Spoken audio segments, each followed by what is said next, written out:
రేపటి రోజు ఉదయం మనం చాలా అందమైనటువంటి అర్చనా కార్యక్రమాన్ని నిర్వహణ చేద్దాం.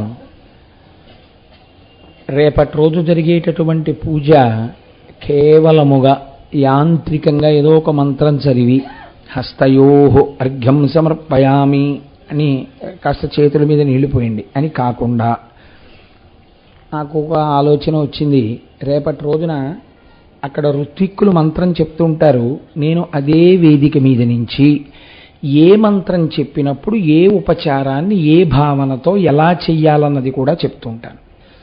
అప్పుడు మీ అందరూ చక్కగా మనస్సు, వాక్కు, కాయము మూడింటిని ఏకీకృతం చేసి పరమ నిశ్శబ్దంగా అందమైన పూజ మన జన్మ తరించిపోయేటట్టుగా ఏదో నామాలు చెప్తుంటే మీరు అక్కడ యాంత్రికంగా చేయడం కాదు, అక్కడ నామం చెప్తుంటే మీరు నామం చెప్పేటట్టు. ఎందుకంటే మీరు అలవాటు పడ్డారు కాబట్టి శివో మహేశ్వర శంభు పినాకీ శశిశేఖర చదువుతున్నారు కదా.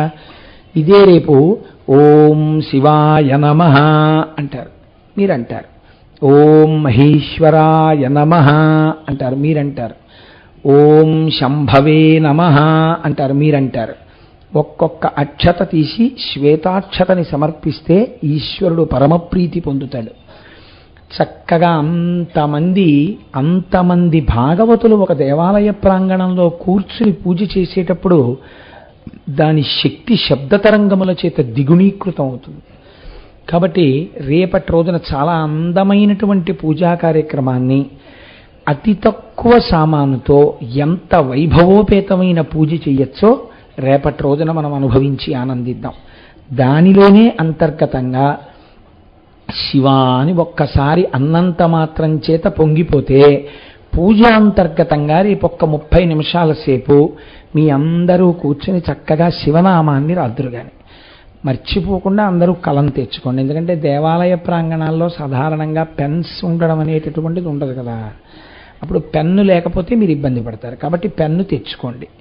పెన్ను, శివకోటి పుస్తకం తీసుకున్న వాళ్ళు పుస్తకం చక్కగా తెచ్చుకుని రండి.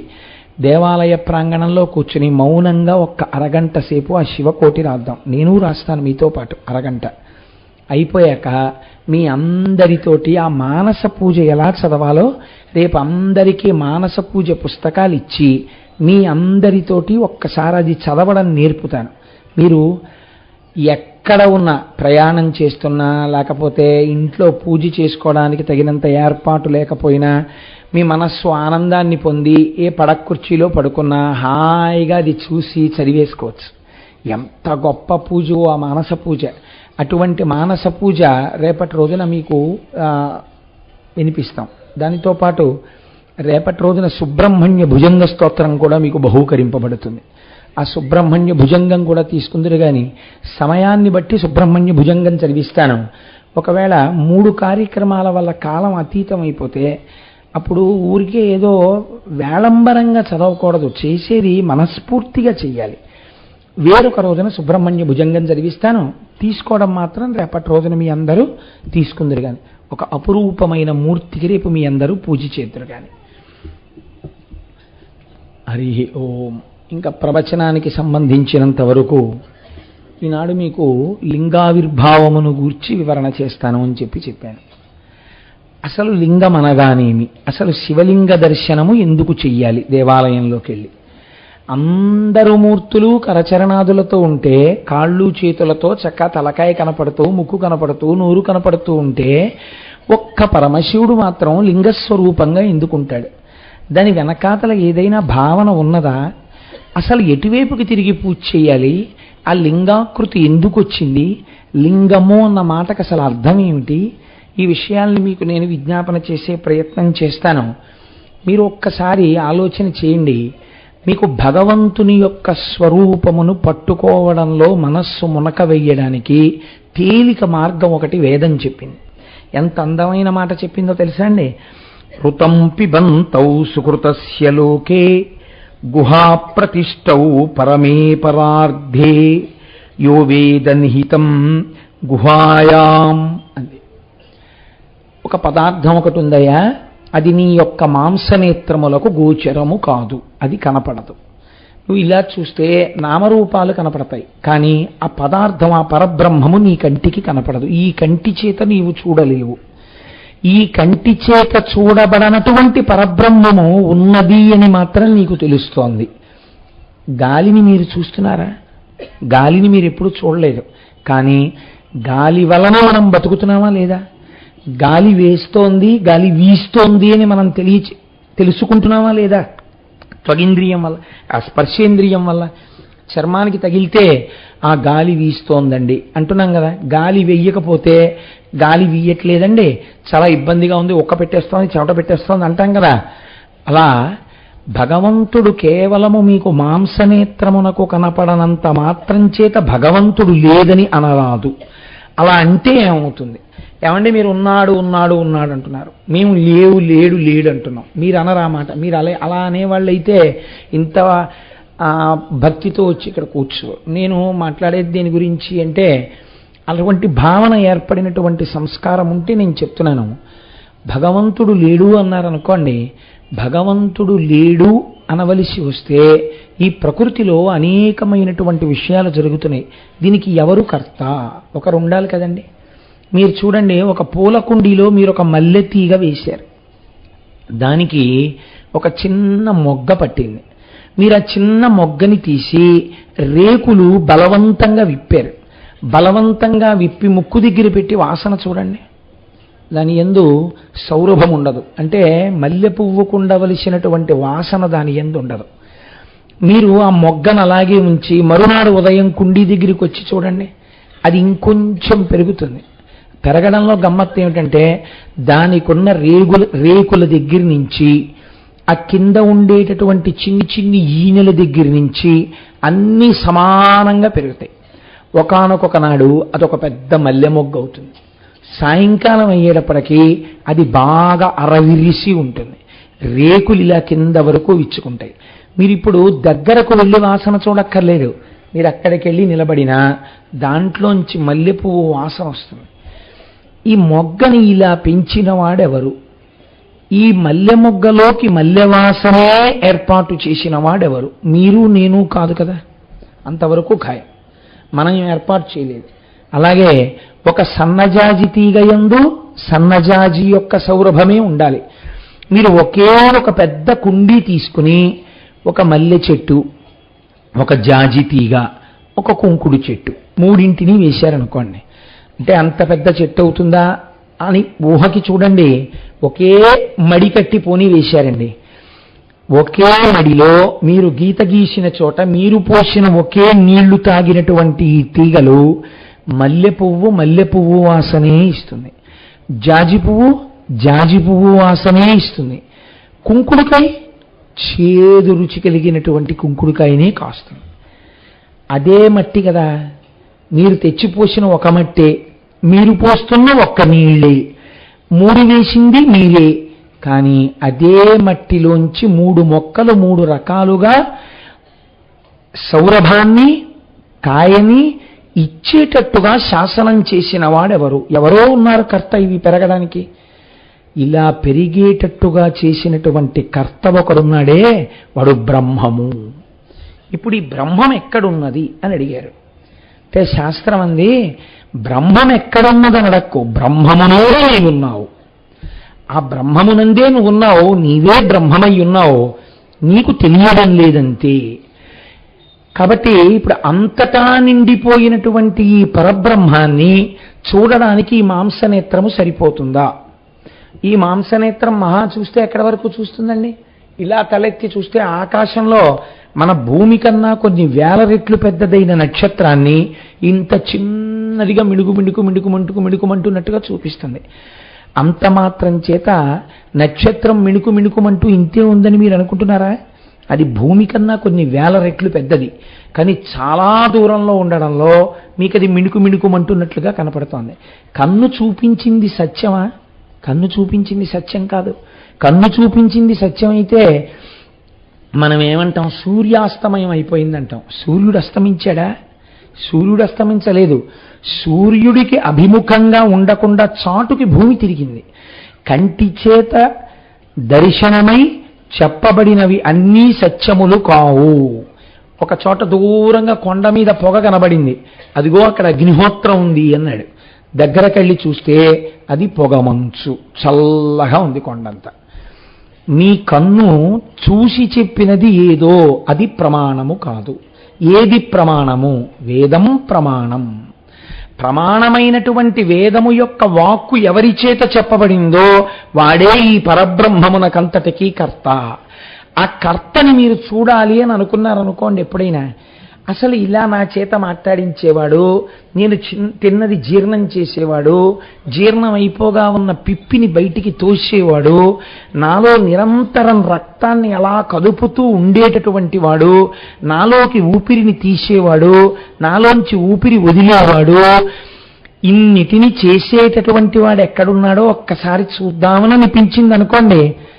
మీరు జాగ్రత్తగా పట్టుకోండి ఈ విషయాన్ని. శాస్త్రం అంది నీవు చూడలేవు అంది. ముందన్న మాట ఏమిటంటే అది నీకు కుదరదు, నీవు చూడలేవు. ఎందుకు చూడలేవు?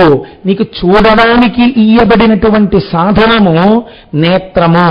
ఈ నేత్రము కూడా దేని వలన ప్రకాశిస్తోంది? లోపలున్న పరబ్రహ్మము వలన నేత్రం ప్రకాశిస్తోంది. దానికి వెనక్కి తిరిగి లోపలికి చూడడం రాదు, పైకి చూడడం వచ్చు. వెనక నుంచి పడుతున్న ఆత్మ యొక్క శక్తి చేత. ఇప్పుడు ఈ కన్ను ఎలా పట్టగలదు భగవంతుణ్ణి? చూడలేదు. నీకు నామరూపాత్మకమైన జగత్తునొక్కదాన్ని ఈ నేత్రము చూపించగలదు. పటకారని చెయ్యి పట్టుకోగలదు, కానీ చేతిని పటకార ఎప్పుడూ పట్టుకోలేదు. కన్ను ఆత్మచేత ప్రకాశించాలి తప్ప కన్ను ఆత్మని ప్రకాశింపచేయలేదు. కాబట్టి మాంసనేత్రం చూడదు. కాబట్టి చూడగలవా? చూడలేవు. ఏమండి మీరు ఆ మాట అంటే మరి మాకు బెంగగా ఉంది. అయితే ఇంకా అసలు మాకు ఇవన్నీ చేసిన కర్త ఒకడున్నాడు, వాడిని ఒక్కసారి చూడాలంది మాకు. మరి చూడ్డం కుదరదా అంటే శాస్త్రం అంది వాడు ఎలా ఉంటాడో అంతటా నిండిపోయిన వాణ్ణంతటినీ తీసుకొచ్చి వాడి రూపమే ఇక్కడ ఉన్నది అని మీకు అందేటట్టుగా ఈశ్వరుడు నిర్దేశింపబడినాడు దీని యందని మీకు అర్థం అవడానికి మేము ఒక వస్తువుని చూపిస్తాం. అదే పరబ్రహ్మము. దానికి లింగమని పేరు. అక్కడొచ్చింది లింగము అనేటటువంటి మాట. కాబట్టి ఇప్పుడు లింగ దర్శనమునకు ఏది ప్రధానము? ఆర్తి ప్రధానము. ఆర్తి దేని వలన ప్రధానము? విచారణ వలన ప్రధానము. మీకు విచారణ కలగాలి ఎప్పుడో ఒకప్పుడు.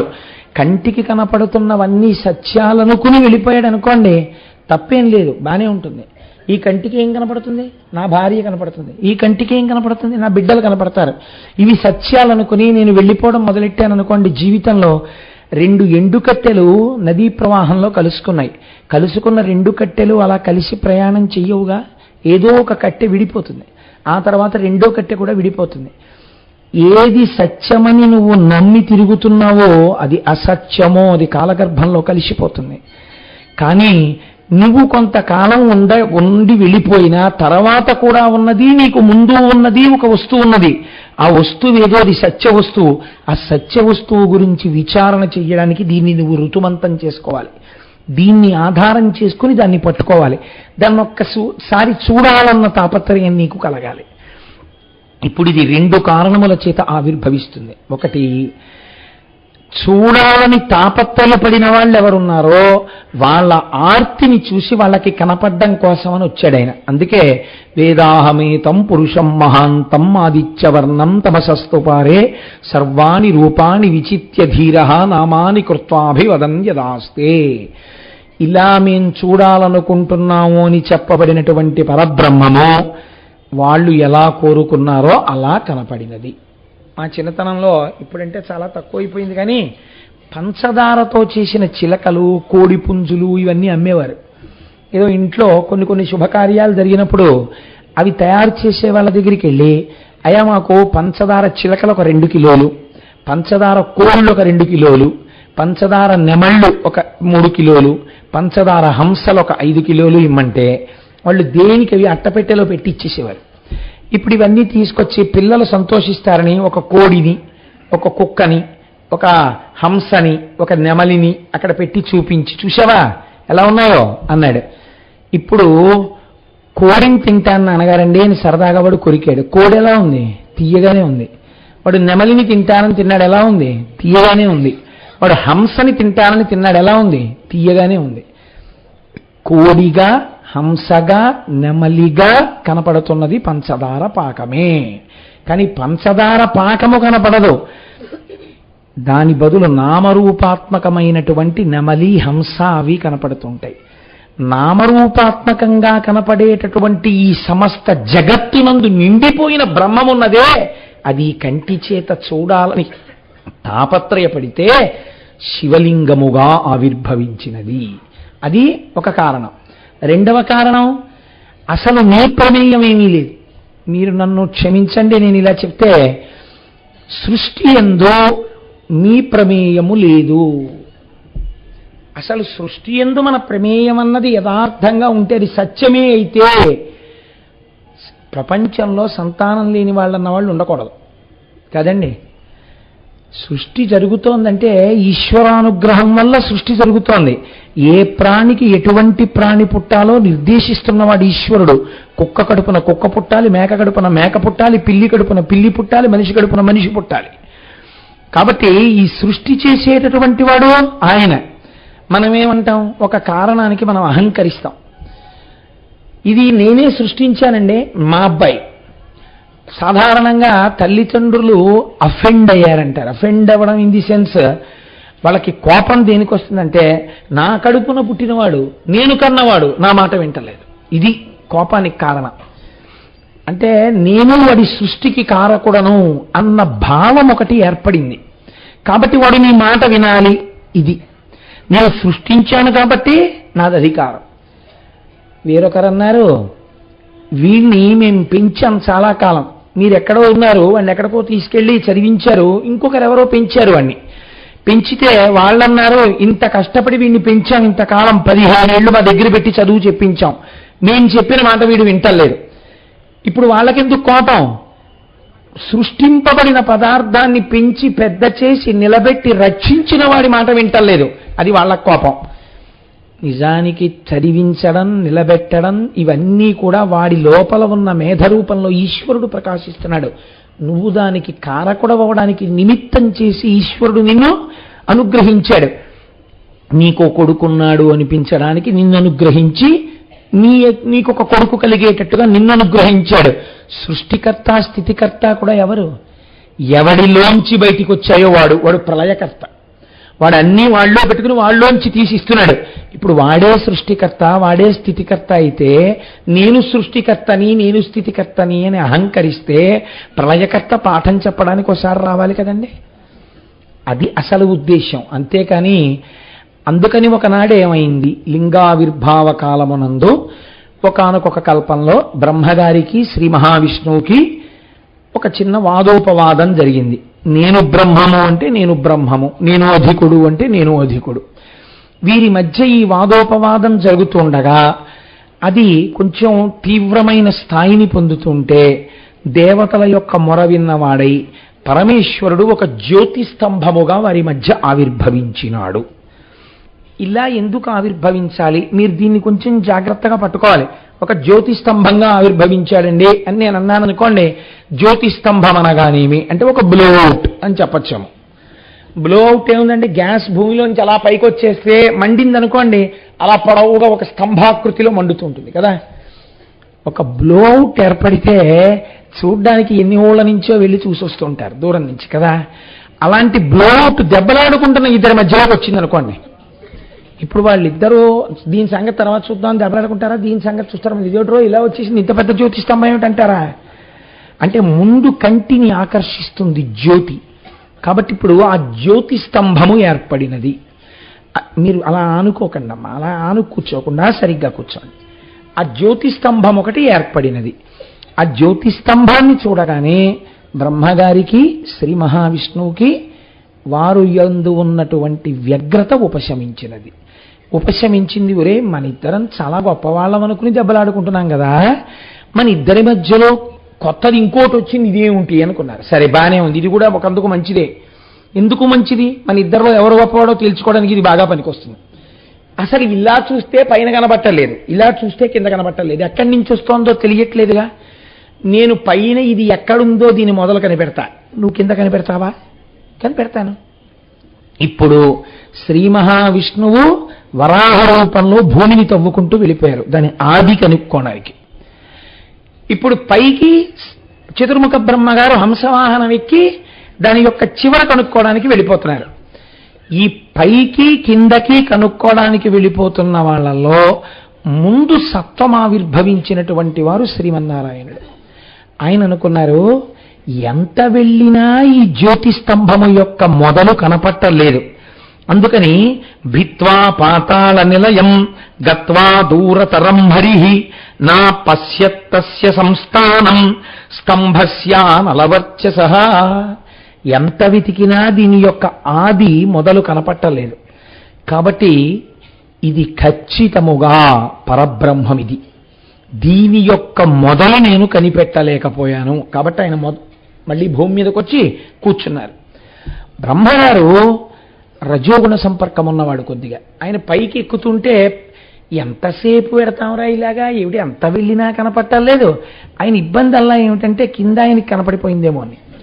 అందుకని ఆయన అలా వెడుతూనే ఉన్నారు. ఇంతలో పైనుంచి ఓ కేతకి పుష్పం ఒకటి కింద పడింది, ఓ మొగలిపు. దాన్ని టక్కున పట్టుకుని అడిగారు ఆయన, ఎక్కడి నుంచి వస్తున్నావు అని అడిగారు. అబ్బో, ఎవరో ఒక మహానుభావుడు పరమభక్తితో ఇలా శంకరుడి మీద వేశాడు, మీరు ఇది చాలా జాగ్రత్తగా పట్టుకోవాలి. ఇంత పైన తలకాయ ఉంటే దాని మీద పువ్వు ఎలా పడిందండి, ఎవరు పూజ చేశారు అంటే ఎవరో భక్తుడైన వాడికి లొంగిపోయాడు ఆయన, అహంకరించిన వాడికి దొరకలేదు ఆయన కదండి. ఆయన ఎవరో పూజ చేశాడు, ఆ మొగలి పువ్వు తల మీద ఎట్టుకున్నాడు ఆయన. చాలా కాలం తర్వాత మీ ఇద్దరు దెబ్బలాడుకోవడం చూసి అంత పూర్వమే కొన్ని సంవత్సరాల క్రితం ఆయన ఎందుకో సంతోషంగా ఇలా అన్నాడు. అంటే ఆ పైనుంచి నేను కింద పడ్డాను, ఇలా నేను కొన్ని సంవత్సరాల నుంచి పడుతూనే ఉన్నాను ఇలా కిందకి, ఈ ప్రయాణం జరుగుతోంది, మీరెక్కడికి వెళ్తున్నారని అడిగాను. అయ్య బాబోయ్, నువ్వు ఇలా ఎన్నో ఏళ్ల నుంచి పడుతున్నానంటున్నావు అంటే ఎప్పటికి కనపడుతుంది నాకు, పోన్లే కానీ ఒక ఉపకారం చేస్తావా అన్నాడు. ఏం కావాలి మీకు అని అడిగింది. అడిగితే ఏమి లేదు, కిందకి వెళ్ళిన తర్వాత శ్రీమన్నారాయణుడు ఉంటారు, నేను ఆ పై భాగాన్ని చూశానని ఆయనకి సాక్ష్యం చెప్తావా అన్నాడు. చెప్పను అంటే చతుర్ముఖ బ్రహ్మగారు సృష్టికర్త, అందుకని చెప్తాను అంది మొగలిపువ్వు. సరే, శివమహాపురాణాంతర్గతం కాదు కానీ ఇతర పురాణాల్లో సమన్వయం ఏమిటంటే అక్కడే ఒక ఆవు కూడా కనపడింది. ఆ ఆవుని నువ్వెందుకు వెళ్ళావంటే పైన అభిషేకం చేసి వస్తున్నాను, నేను ఆ పైనుంచి అప్పటి నుంచో దిగుతున్నాను, నువ్వు కూడా చెప్తావా అని చూశానని చెప్తాను ముఖంతో అంగీకరించింది. ఇద్దరూ కిందకొచ్చారు. శ్రీ మహావిష్ణువుని ఆయన ముందు అడిగారు, చూసొచ్చారా అని అడిగారు. అబ్బాయి నాకు కనపడలేదు, ఎంత దూరం వెళ్ళినా కనుగొనలేకపోయాను, పైకి వచ్చేసాను అన్నారు. నేను చూసొచ్చాను, ఇదిగో సాక్ష్యాలు, ఈ కేతకీ పుష్పం, ఈ ఆవు. కేతకీ పుష్పం ఆయన చూసొచ్చారని చెప్పింది. ఆవు ముఖంతో అంగీకరించి పృష్ఠభాగమును కదిపి చూడలేదు అని చెప్పింది. ఇప్పుడు నిరాకారముగా జ్యోతిస్తంభముగా ఉన్నటువంటి పరమాత్మ శంకరుడు సాకారమును పొందాడు. సాకారమును పొంది బ్రహ్మదర్శనమైనదని అబద్ధమాడావు బ్రహ్మ, కాబట్టి నీకు నేను కొన్ని శాపవచనములను ఇస్తున్నాను. ఒకటి, నీకు భూమి యందు పూజ లేకుండుగాక, నిన్నెవ్వరూ పూజ చేయరు. కానీ బ్రహ్మస్థానం అని ఒక స్థానం ఉంటుంది. మీరు ఇంట్లో పూజ చేసుకున్నారనుకోండి, బ్రహ్మగారిని పిలిచామంటారు, ఒక మహానుభావుడు వచ్చి ఆ స్థానంలో కూర్చుని పూజ చేయిస్తారు. ఆ పూజ చేయించిన వాడెవరో ఆయన్ని బ్రహ్మగారు అంటారు. మీరు పూజ అయిపోయిన తర్వాత లేచి ఈయనంత బాగా చేయించలేదండి అన్నారనుకోండి, సున్న చుట్టేస్తారు మీరు చేసిన పూజకు ఫలితాన్ని. అది బ్రహ్మస్థానం. ఒకసారి కూర్చోపెట్టాక ఆయన ఏది చేయిస్తే అదే శాస్త్రం, అంతే. కాబట్టి నువ్వు బ్రహ్మస్థానమునందు ఆవాహన పొంది గౌరవింపబడుతుంటావు. రెండవది ఏది అంటే, నువ్వు అబద్ధం చెప్పకుండా శ్రీ మహావిష్ణువు నేను చూడలేకపోయానని చెప్పారు కాబట్టి నాతో సమానంగా ఆయనకి వైభవోపేతంగా పూజలు ఉత్సవాలు ఉంటాయి. ఆ ఉత్సవాలకి ఆధిపత్యం వహిస్తుంటావు. అందుకే బ్రహ్మోత్సవము అని బ్రహ్మగారి రథం ముందు నడుస్తుంది ఉత్సవాలకి. కేతకీ పుష్పం అబద్ధం చెప్పింది కాబట్టి ఈ కేతకీ పుష్పము నా యొక్క పూజ యందు అగకుండుగాక. అది ఎంత సువాసనాభరితమైన మొగలి పువ్వు నా పూజలో ఉపయోగింపబడదు. భగవదార్చనకి ఉపయోగపడని పువ్వు ఎంత అందంగా ఉంటే ఎందుకు, ఎంత సువాసన ఉంటే ఎందుకు. ఇప్పుడు కేతకీ పుష్పం బాధపడింది, అయ్యో నా బ్రతుకింతేనా, నాకు పూజార్హత లేదా అని. నాయందు పూజింపబడవు గాని, నాకు పూజింపబడవు గాని నాకు భక్తులైన వారు నిన్ను తలలో ధరిస్తారు. అందుచేత నా భక్తులు ధరిస్తే నేను ఎక్కువ ప్రీతి పొందుతాను. కాబట్టి శివభక్తులైనటువంటి వారు మొగలి పువ్వు ధరించవచ్చు. 2, నాకు పూజ జరిగే చోట ప్రాంగణం మీద మొగలి పువ్వులతో అలంకారం చేస్తే నేను ప్రీతి పొందుతాను.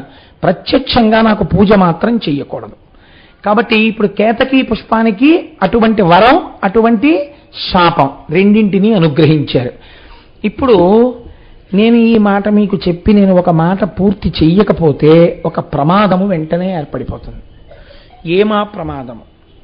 ఏమండే, సరస్వతీదేవికి భర్త చతుర్ముఖుడు, 4 ముఖములతో వేదం చెప్పేటటువంటి వాడు, అంతటి మహానుభావుడే. బ్రహ్మగారు శ్రీ మహావిష్ణువు ఇలా దెబ్బలాడుకుంటుంటారా? నిజంగా ఒకవేళ బ్రహ్మగారు పోనీ ఏదో పొరపాటు పడ్డారనుకోండి, శ్రీ మహావిష్ణువు శ్రీమన్నారాయణుడు సాక్షాత్తుగా మహానుభావుడే. ఏ మహానుభావుడి యొక్క అనుగ్రహంతో ఈ లోకాలు నిలబడుతున్నాయో, ఏ శ్రీమన్నారాయణుణ్ణి మనం రామాయణం భాగవతం చెప్పుకున్నప్పుడు సృష్టికర్తగా కూడా చెప్పుకుంటామో, వటపత్రశాయిగా ప్రళయకర్తగా కూడా చెప్తామో, అటువంటి మహానుభావుడు ఇంత లీకితనంగా బ్రహ్మగారితో దెబ్బలాడి మధ్యలో జ్యోతిస్తంభం వస్తే దాన్ని మొదలు కనిపెడతానని ఆయన వరాహ రూపంలో పెడతాడా కిందకి? అసలు ఇదేనా దీని ఉద్దేశ్యం? లేకపోతే ఇంకేమైనా చెప్పాలని అనుకుంటోందా పురాణం? మీరు బాగా ఆలోచించండి. అలా ఏర్పడినటువంటి శివలింగము జ్యోతిస్తంభముగా ఏర్పడినదే మహాశివరాత్రి. దాని పేరు రాత్రి. ఇది మెల్లమెల్లగా లింగాకృతి తగ్గిపోయి కంటి చేత చూడబడదగినటువంటి లింగాకృతిని పొందినటువంటి రూపమే అరుణాచలంలో ఉన్నటువంటి కొండ. ఆ శివుడు నిర్దేశించిన తరువాత పూజ ప్రారంభమైన రోజే మహాశివరాత్రి. ఇలా అయితే ఇంతవరకు బాగుంది. కానీ మరి ఈ బ్రహ్మగారి యొక్క స్థితి, శ్రీ మహావిష్ణువు యొక్క స్థితి ఏమి? మీరు ఒక్కటి గుర్తుపెట్టుకోండి. మీరు జాగ్రత్తగా సమన్వయం చేసుకుంటే బ్రహ్మ, విష్ణువు, శివుడు అనేటటువంటి మూడింటితోటే మీకు ఎప్పుడు ఏది చెప్పవలసి వచ్చినా వ్యాసుడు చెప్తుంటాడు. ఎందుకు చెప్తారో తెలుసా అండి? ఉన్న ఒక్క బ్రహ్మము ఈ 3గానే పనిచేస్తుంటుంది. సృష్టికర్త, స్థితికర్త, ప్రళయకర్త, పరబ్రహ్మం. మీరు ఒక్క విషయం కొంచెం జాగ్రత్తగా గమనించండి. శ్రీ మహావిష్ణువు స్థితికారుడు కాబట్టి ఆయన సత్వగుణ సంపన్నుడు కదండి. మనం ఆ మాట అంటాం కదా. సరే, ఆయన సత్వగుణ సంపన్నుడైతే భయంకరాకృతిలో నరసింహావతారాన్ని ధరించి హిరణ్యకశిప సంహారం చేసి కోపం తగ్గనప్పుడు, ఎంతమంది స్తోత్రం చేసినా కోపం తగ్గనప్పుడు దాన్ని సత్వం అంటారా, తమస్సు అంటారా? క్రోధము తమస్సు. రామచంద్రమూర్తి కోదండాన్ని చేతిలో పట్టుకుని కొన్ని వేల మందిని తెగటార్చినప్పుడు కించిత్ కోపం కూడా రాకుండా తెగటార్చాడని మీరు చెప్పగలరా? క్రోధం ఆయనకు వచ్చిందని వాల్మీకి మహర్షి చెప్పారు కొన్ని చోట్ల. అప్పుడు ఆయన తమోగుణ సంపన్నుడు కాలేరా? శంకరుడు తమోగుణ సంపన్నుడు, లయం చేస్తాడంటారు. తమోగుణ సంపన్నుడు శంకరుడైతే దక్షిణామూర్తిగా కూర్చుని లోకానికి జ్ఞానం ఇవ్వలేదా? అప్పుడు మరి ఆయన సత్వగుణ సంపన్నుడు కాడా? మరి అదే శంకరుడు జ్ఞానప్రదాతయ్యై జ్ఞానానికి మహేశ్వరుణ్ణి మీరు కొలవండి అని అనిపించుకుని శృతివాక్యం చేత పొగడబడినటువంటి వాడు మహానుభావుడై సత్వగుణ సంపన్నుడు కాలేదా? మరి అలాంటప్పుడు ఒక గుణాన్ని మీరు భగవంతుని యందు ఆరోపించి మాట్లాడడం మీ అజ్ఞానం అనుకోవాలా, మీ జ్ఞానం అనుకోవాలా? భగవంతుని యందు గుణమును ఆరోపించి మాట్లాడడం ఏంటండి? అంతకన్నా అసంబద్ధమైన విషయం ఇంకోటి లేదు. యథార్థమేమి అంటే మహానుభావుడైనటువంటి బాణుడని సంస్కృతంలో మహాకవి బాణుడు. ఒక్కొక్క సో అంటారు కాళిదాసుతో సమానుడు, లేదా కాళిదాసు కన్నా ఓ అడుగు ముందే ఉన్నవాడు బాణుడు అంటారు. ఆ బాణుడు ఒక మాట చెప్తాడు. రజోజుషే జన్మని సత్వవృత్తయే స్థితౌ ప్రజానాం ప్రళయే తమస్పృశే అజాయ సర్గస్థితి నాశహేతవే త్రైమయాయ త్రిగుణాత్మనే నమః అంటాడు. రజోగుణము చేత చతుర్ముఖ బ్రహ్మగారు ప్రకాశిస్తున్నారు. సత్వగుణము చేత శ్రీ మహావిష్ణువు ప్రకాశిస్తున్నారు. తమోగుణము చేత లయకారకుడై రుద్రుడు ప్రకాశిస్తున్నాడు. అంత మాత్రం చేత నిజంగా వాళ్ళందరూ ఆ గుణాలతోటే ఉంటారని మీరు అనుకుంటున్నారా? కాదు. అసలు వీరి ఎందు గుణము లేదు. నిర్గుణమైన పరబ్రహ్మము సృష్టి చేసేటప్పుడు బ్రహ్మగా మారింది. అప్పుడు అవసరం కాబట్టి రజోగుణాన్ని తీసుకుంది.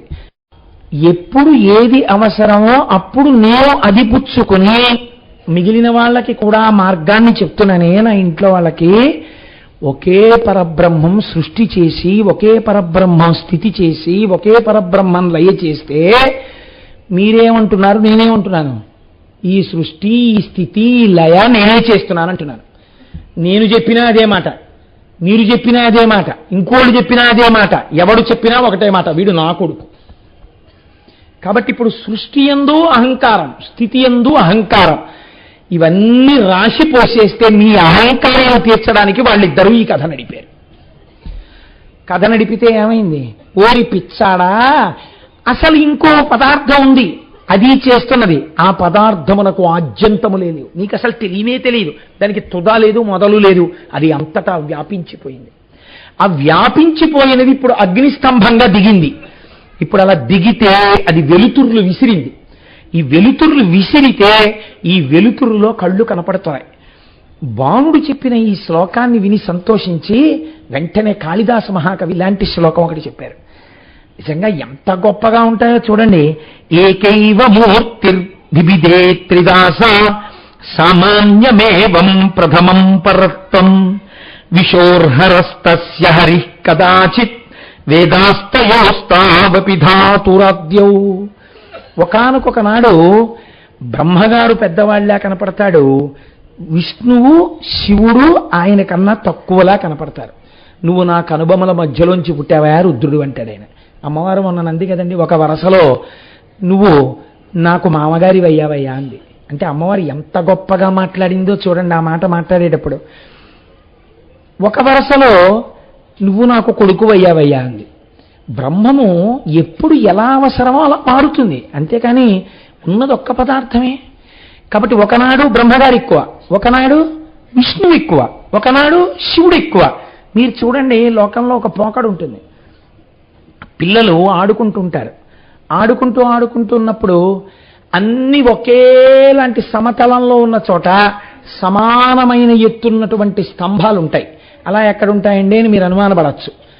ఆ పెద్ద డాబా కట్టేసి పిల్లర్స్కి సంబంధించినటువంటి ఇనప ఊచలు పైకి వచ్చి ఉంటే పిల్లలు పరిగెడుతున్నప్పుడు ఆ ఊచల మీద పడిపోతారని ఆ ఊచలకి అరుగుల్లా కట్టేస్తారు. అన్ని సమానంగా కడతారు, వాటి మీద కూర్చుని ఏదో సాయంకాలం మాట్లాడుకోవచ్చు వేసంకాలంలోని. పిల్లలు ఏం చేస్తారంటే అన్ని సమానమైన స్తంభాలే. ఈ స్తంభాలకి మొట్టమొదట ఆడే ఆట ఏమిటంటే, నేను పెద్దాపురంలో నా ఇంట్లో చూసా, అందుకని బాగు సానుభవమున చెప్పు చవటలారా. ఈ పిల్లలు ఆ స్తంభాలు ఎక్కి నిలబడి ఎవడికి వాడి ఎలా చూస్తాడంటే, ఒక కోణంలో నేను ఎత్తు స్తంభంలో నిలబడ్డాను అని చూసినప్పుడు నిజంగానే అవతల వాడి ఎక్కిన స్తంభం చిన్నదిలా కనపడుతుంది. అది మీ దృష్టిలో దోషం. వాడు ఏమంటాడంటే, నేను ఎక్కిన స్తంభం చాలా పెద్దదంటాడు.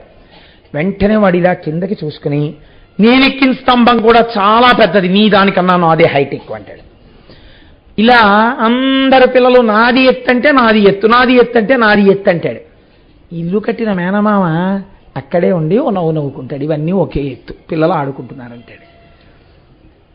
పరబ్రహ్మమును ఒక్కొక్క రూపంలో ఉపాసన చేసేవాడికి ఆయా రూపముల యందు అభిమానం ఉంటుంది. ఉన్నప్పుడు వాడంటాడు ఇది ఎక్కువ అంటాడు. కానీ ఇది ఎక్కువ అది తక్కువ అనకూడదు, అన్నీ సమానం. కానీ నాకు ఈ స్తంభం మీద కూర్చోవడం సంతోషం అనాలి. అది పక్వత, అది జ్ఞానం. ఇది కాళిదాస మహాకవి చెప్తున్నాడు. ఒకనాడు బ్రహ్మ అధికుడిలా కనపడి శివ విష్ణువులు తక్కువగా కనపడతారు. వేరొక పురాణమునందు విష్ణు అధికుడై బ్రహ్మ శివుడు తక్కువగా కనపడతారు. రామాయణంలో ఆ శివ ధనస్సుని విష్ణువు విరిచేశారు రామచంద్రమూర్తి. హుం అన్నారు, శివధనస్సు ఆగిపోయింది. అప్పుడు ఎవరు ఎక్కువ? విష్ణువు ఎక్కువ. ఇప్పుడు మీరు రామాయణం పలికి మాలించండి అంటారా? ఆది కావ్యం మరి ఎందుకు చెప్పుకున్నావు 42 రోజులు తరించడానికి? అలాగే ఒక్కొక్క నాడు వీళ్ళిద్దరూ కాదు, శివుడు ఎక్కువ. ఇప్పుడు నువ్వు తీర్పులు చెప్పడానికి నువ్వు అక్కర్లా, వాళ్ళకన్నా గొప్పవాడు ఏం కాదు. తీర్పు చెప్తే మళ్ళీ కిందకో పైకో వెళ్ళినవాడు నువ్వెందుకు తీర్పు చెప్తావు? జ్యోతిస్తంభం అంటే ఏమిటో తెలుసా అండి? అదే అంతటా ఉన్నది. ఎన్ని దీపాలు వెలుగుతున్నా వెలుగుతున్నది ఒక్క జ్యోతి రూపమే. ఇన్ని రూపాలుగా ఉన్నది ఒక్కటని నువ్వు తెలుసుకోవడం జ్యోతిర్లింగ ఆవిర్భావం. కాబట్టి ఇప్పుడు ఈ అర్ధరాత్రి వెలిగినటువంటి జ్యోతిస్తంభం వెలిగితే రుద్రం దానికి ప్రార్థనా శ్లోకం చెప్పింది. ఆపాతాల నభస్థలంత భువన బ్రహ్మాండమా విస్ఫురత్ జ్యోతిస్ఫాటిక లింగమౌళి విలసత్పూర్ణేందు అంతామృతై అస్తోకాప్లుతమేకమీశమనిశం రుద్రాను వాకాంజపం ధ్యాయేత్ ఈప్సిత సిద్ధయే ధ్రువపదం విప్రోభిషించేచ్చివం బ్రహ్మాండ వ్యాప్తదేహ భసిత హిమరుచాభాసమానా భుజంగై కంఠే కాళాహ కపర్దాహ కలిత శిశికలశ్చండ కోదండహస్తాహ అంది. అది పాతాళము నుంచి బ్రహ్మాండములు ఎక్కడ వరకు ఉన్నాయో అక్కడ వరకు అదంతా ఒక పెద్ద జ్యోతి లింగాకృతి. దీని మీద చంద్రుడనబడేటటువంటి అమృతము ఉన్నది. ఈ చంద్రుడు కరిగి అమృతము స్రవించి దాని మీద పడుతోంది. ఆ పడుతున్నటువంటి అమృత స్రావమవుతూ తడుస్తోంది. ఆ తడిసినటువంటి శివలింగం ఎప్పుడు చల్లగా ఉంటుంది. ఆ శివలింగం చల్లగా ఉంటే లోకాలన్నీ చల్లగా ఉంటాయి. అందుకే శివలింగం మీద ధారాపాత్ర కట్టి వదిలేస్తారు. అది చంద్రబింబంతో సమానం. ఎప్పుడు నీళ్లు పడుతూ లింగం చల్లగా ఉంటే మనం చల్లగా ఉన్నామని గుర్తు. కాబట్టి ఇప్పుడు ఆ ఏర్పడినటువంటి జ్యోతి స్తంభము ముందు కంటిని ఆకర్షించింది. అర్ధరాత్రి పుట్టింది. అందుకే మీరు చూడండి, ఎప్పుడు చేస్తున్నాం మనం శివరాత్రి అంటే, ఏమంటే మీ అందరూ రేపు రాత్రి 7 గంటలకి రండి పూజ చేసుకోవడానికి అన్నామా? రేపు ఉదయం రండి పూజ చేసుకోవడానికి అన్నామా? రేపు ఉదయం రండి అన్నాం. అప్పుడు మీరు ఏమనాలి? ఏమండి మీరు ఈ పూజ ఎందుకు చేయిస్తున్నారు? శివరాత్రి కాబట్టి. శివరాత్రి అనగానేమి? రాత్రి పూజ. మరి అటువంటిప్పుడు మీరు రాత్రి చేయించకుండా పొద్దున చేయించడం ఏంటి? మీకు చిత్రం ఏమిటో తెలుసా అండి? మన సంప్రదాయంలో, సనాతన ధర్మంలో అన్ని రాత్రి శబ్దంతో ఉంటాయి. శరణ్ నవరాత్రులు, గణపతి నవరాత్రులు, వసంత నవరాత్రులు, అన్ని రాత్రులే. ఏమిటా రాత్రులు ఏమిటి అంటే, రాత్రులు అనగా చీకటి. చీకటి ఎందు ఏమవుతుంది? దొంగకి తేడా తెలియదు. ఆత్మవస్తువుకి శరీరానికి భేదం తెలియనటువంటి అజ్ఞాన స్థితి చీకటి. ఇప్పుడు ఈ చీకటిలో ఉన్న వస్తువు ఉన్నట్టు తెలియాలంటే ఏది ఉండాలి? నా ఫిక్స్డ్ డిపాజిట్ రిసీట్ తీసుకొచ్చి అక్కడ పెడితే తెలుస్తుంది ఏంటి అది దొంగో. ఏది పట్టుకొచ్చి పెట్టినా తెలియదు. ఒక దీపం పట్టుకొచ్చి పెట్టాను అనుకోండి, తెలుస్తుంది. దీపం తెలియడానికి ఇంకో దీపం అక్కర్లా. దీపపు కాంతిలో దీపం తెలుస్తుంటుంది. ఇది పరబ్రహ్మం, ఇది జ్యోతిర్లింగం. ఈ జ్యోతిర్లింగ కాంతిలో మీరెవరో మీకు తెలుస్తుంది. మీకు లోకంగా కనపడుతున్నది ఏమిటో మీకు తెలుస్తుంది. ఇప్పుడు రాత్రి అనగా అజ్ఞానం పోవడానికి, శివానుగ్రహానికి మీరేం చేస్తున్నారు? తెల్లవారకట్ట నుంచి పూజ చేస్తున్నారు. అంటే భక్తితో నిలబడుతున్నారు. ఇప్పుడు ఈ భక్తితో నిలబడి రాత్రి ఏం చేస్తారు? జాగరణ చేస్తారు. జాగరణం అనగానేమి? జాగరణం అంటే మీరు ఒకటి గుర్తుపెట్టుకోండి, ఏదో రకంగా నిద్రపోకుండా ఉండుట కాదు. ఏదో ఒక ప్రయత్నం చేత నిద్ర రాకుండా వెర్రికేకలేసుకుంటూనో, డాన్స్ బేబీ డాన్స్ చేసుకుంటూనో, పనికి మాలిన పనులు చేస్తూనో నిద్రపోకుండా నిగ్రహించుకుంటే మీరు పావుని కొట్టట్లేదు, పుట్టని కొడుతున్నారు. దానివలన ప్రయోజనం ఏమిటంటే, ఒక పాప ఫలితం పోయిందేమో, ఎవరినో నిద్రపోకుండా చేసేందుకు మీరు నిద్రపోకుండా ఉన్నారేమో. దాన్ని నిద్రపోకుండా ఉండమని చెప్పలేదు శాస్త్రం, జాగరణ చెయ్యి అంది. మీరు చూడండి, ఓ మాట అంటుంటాం మనం సాధారణంగా, ఏమండి నిన్న రాత్రి పడుకుందాం అనుకుని ఇలా తలుపేద్దామని వెళ్ళానండి. తలుపేద్దామని వెళ్ళేటప్పటికీ ఇంట్లో చిన్న త్రాచుపాం పిల్ల కనపడింది. గబగబా కర్రపట్రా అని వంటింట్లోకి వెళ్ళిపోయింది. ఆ వంటింట్లో వెతికి చూసేటప్పటికీ లటక్కని బెడ్రూమ్లోకి వెళ్ళిపోయింది. రాత్రల్లా జాగరణమేనండి, పాము కనపడలేదు, పొద్దున్న దొరికిందండి అంటాం. అంటే ఇప్పుడు మీరు వెతుకుదాని లేదు, దొరికితే దొరుకుతుంది, లేకపోతే లేదు, ఏమవుతుందని చెప్పి మెల్లిగా కూర్చుని కునుకు తీస్తూ బాసుం పెట్టేసుకుని, వస్తే ఈ పెట్టి తీస్తాను చూడు, ఇక్కడ ఏమైనా ఉంటుందేమో త్రాచుపాం పిల్ల అని బాసుం పెట్టేసుకుని ఎంతసేపు మీరు వెతుకుతానని చెప్పి హాయిగా కూర్చుని పెట్ల వీళ్ళు ఆగుతారా? అలా ఏం లాగారు, అక్కడ త్రాచుపాం ఉంది కాబట్టి దూరంగా నించుని అవసరమైతే ఎగిరి మంచం మీదకి ఎక్కేయడానికి మంచమో స్టూలో కుర్చీయో పెట్టుకుని ఓ కర్ర పెట్టి దూరంగా పెట్లవి రాత్రల్లా లాగుతూనే ఉంటారు. అది ఇక్కడ కనబడుతుంది, ఇంకో దాంట్లో దూరిపోతుంది. ఇక్కడ మీరు వెతగ్గా పిల్ల రైని కేకేస్తుంది, నాన్నగారండి ఈ గదిలోకి వచ్చేసింది అంటుంది. అది మళ్ళీ అక్కడికి వెళ్ళిపోయింది ఇంకో గదిలోకి. జాగరణమనగా ఆ వస్తువునే వెతుకుతూ పరమ అప్రమత్తంగా ఉండుట. ఇప్పుడు అప్రమత్తంగా ఉండడానికి మీరు ఏమిటి ప్రధానం? కరెంటు తీసేయడం ఈ రాష్ట్రమునకు లక్షణము. కాబట్టి చీకటి గబాలను ఎప్పుడు తీసేస్తారో, ఉసిరే త్రాచుపాం కాళ్ళెక్కే మీదకి ఎక్కేస్తుంది. ముందే ఛార్జింగ్ లైట్లన్నీ వెలిగించట్టు గబాల చీకటి కరెంటు తీసేస్తారంటే కుట్టేస్తుంది ఎవరు. కాబట్టి మీరు ఏది మాత్రం ముందు పెట్టుకుంటారు? దీపాలు సిద్ధంగా ఉంచుకుని వెతకడం మొదలెడతారు. దీపాలు సిద్ధంగా పెట్టుకుని వెలిగించడం, పగలంతా దీపాలు వెలిగించడమే మీరు చేసే పూజ. మనస్సుని ఈశ్వరాభిముఖం చేయడం, అందుకు ఉపవాసం. ఉపవసి ఈశ్వరుడికి దగ్గరగా వెళ్ళారు. అలా వెళ్లకుండా లొల్లి పూజ చేశారనుకోండి మీరు, దానికి అర్థం లేదు. ఎందుకు వెళ్ళావు గుళ్ళోకి? ఏం చేశావు? జనం, విపరీతమైన జనం, నువ్వు వాళ్ళతో తోసుకున్నావు. ఒకరినొకడు తోసేశాడు. అక్కడ శివలింగం దగ్గరికి వెళ్ళావు, నమస్కారం. అది ఏమిటో నీకు తెలియదు, నువ్వేమిటో దానికి తెలియదు. దానికి తెలుసు కానీ నీకు తెలియదు. ఓ నమస్కారం. అక్కడి నుంచి ఆ పత్రంతా తొక్కేయడం, ఆ అభిషేక జలాలన్నీ తొక్కేయడం, బయటికి వచ్చేయడం. వచ్చేసేసి అమ్మాయి అయిపోయింది శివదర్శనం. ఏమిటి నువ్వు చేసింది? దానివల్ల ఏమైనా ప్రయోజనం ఉందా? కాదు. ఉపవాసం అనగా ఇప్పుడు మనం రేపు చేద్దామనుకుంటున్నది ప్రశాంతంగా మనస్సుని ఈశ్వరాభిముఖం చెయ్యడం. అలా చేస్తే జన్మానికి ఒక్క శివరాత్రి చాలంది శాస్త్రం. ఇప్పుడు పగలంతా ఉపవాసం చేసి రాత్రంతా జాగరణ చెయ్యి. జాగరణం అంటే ఏం చేస్తావు? పావునే వెతుకు, పావు దగ్గరికి రాకుండా చూసుకోవడం జాగరణం కదండి. అలా కూర్చుని పాము పెట్టి లాగుతూ పెట్టి వెనకాల పావుందేమో అనుకుని లాగుతుండగా ఇలా కళ్ళు పడిపోయి కునుకొచ్చేసిందే అంటారేంటి మీరు? ఒక్కనాటికి రమ్మన్నా రాదు నిద్ర. ఇంట్లో త్రాచుపా ఉంది. పగయగలిగనేని పామున్న ఇంటిలో ఉన్న ఎట్ల కాక ఎట్టులుండు అంటాడు ఆదిపర్వంలో మహానుభావుడు అన్నయ్య గారు. అలా పావున్న ఇంట్లో నిద్ర ఎందుకు వస్తుందంటే జాగరణమే ఉంటుంది. నీలో ఉన్న పావుని వెతకడమే జాగరణము. ఏది నీలో ఉన్న పాము? కోట్ల జన్మల నుంచి కాట్లేస్తోంది ఇది నిన్ను.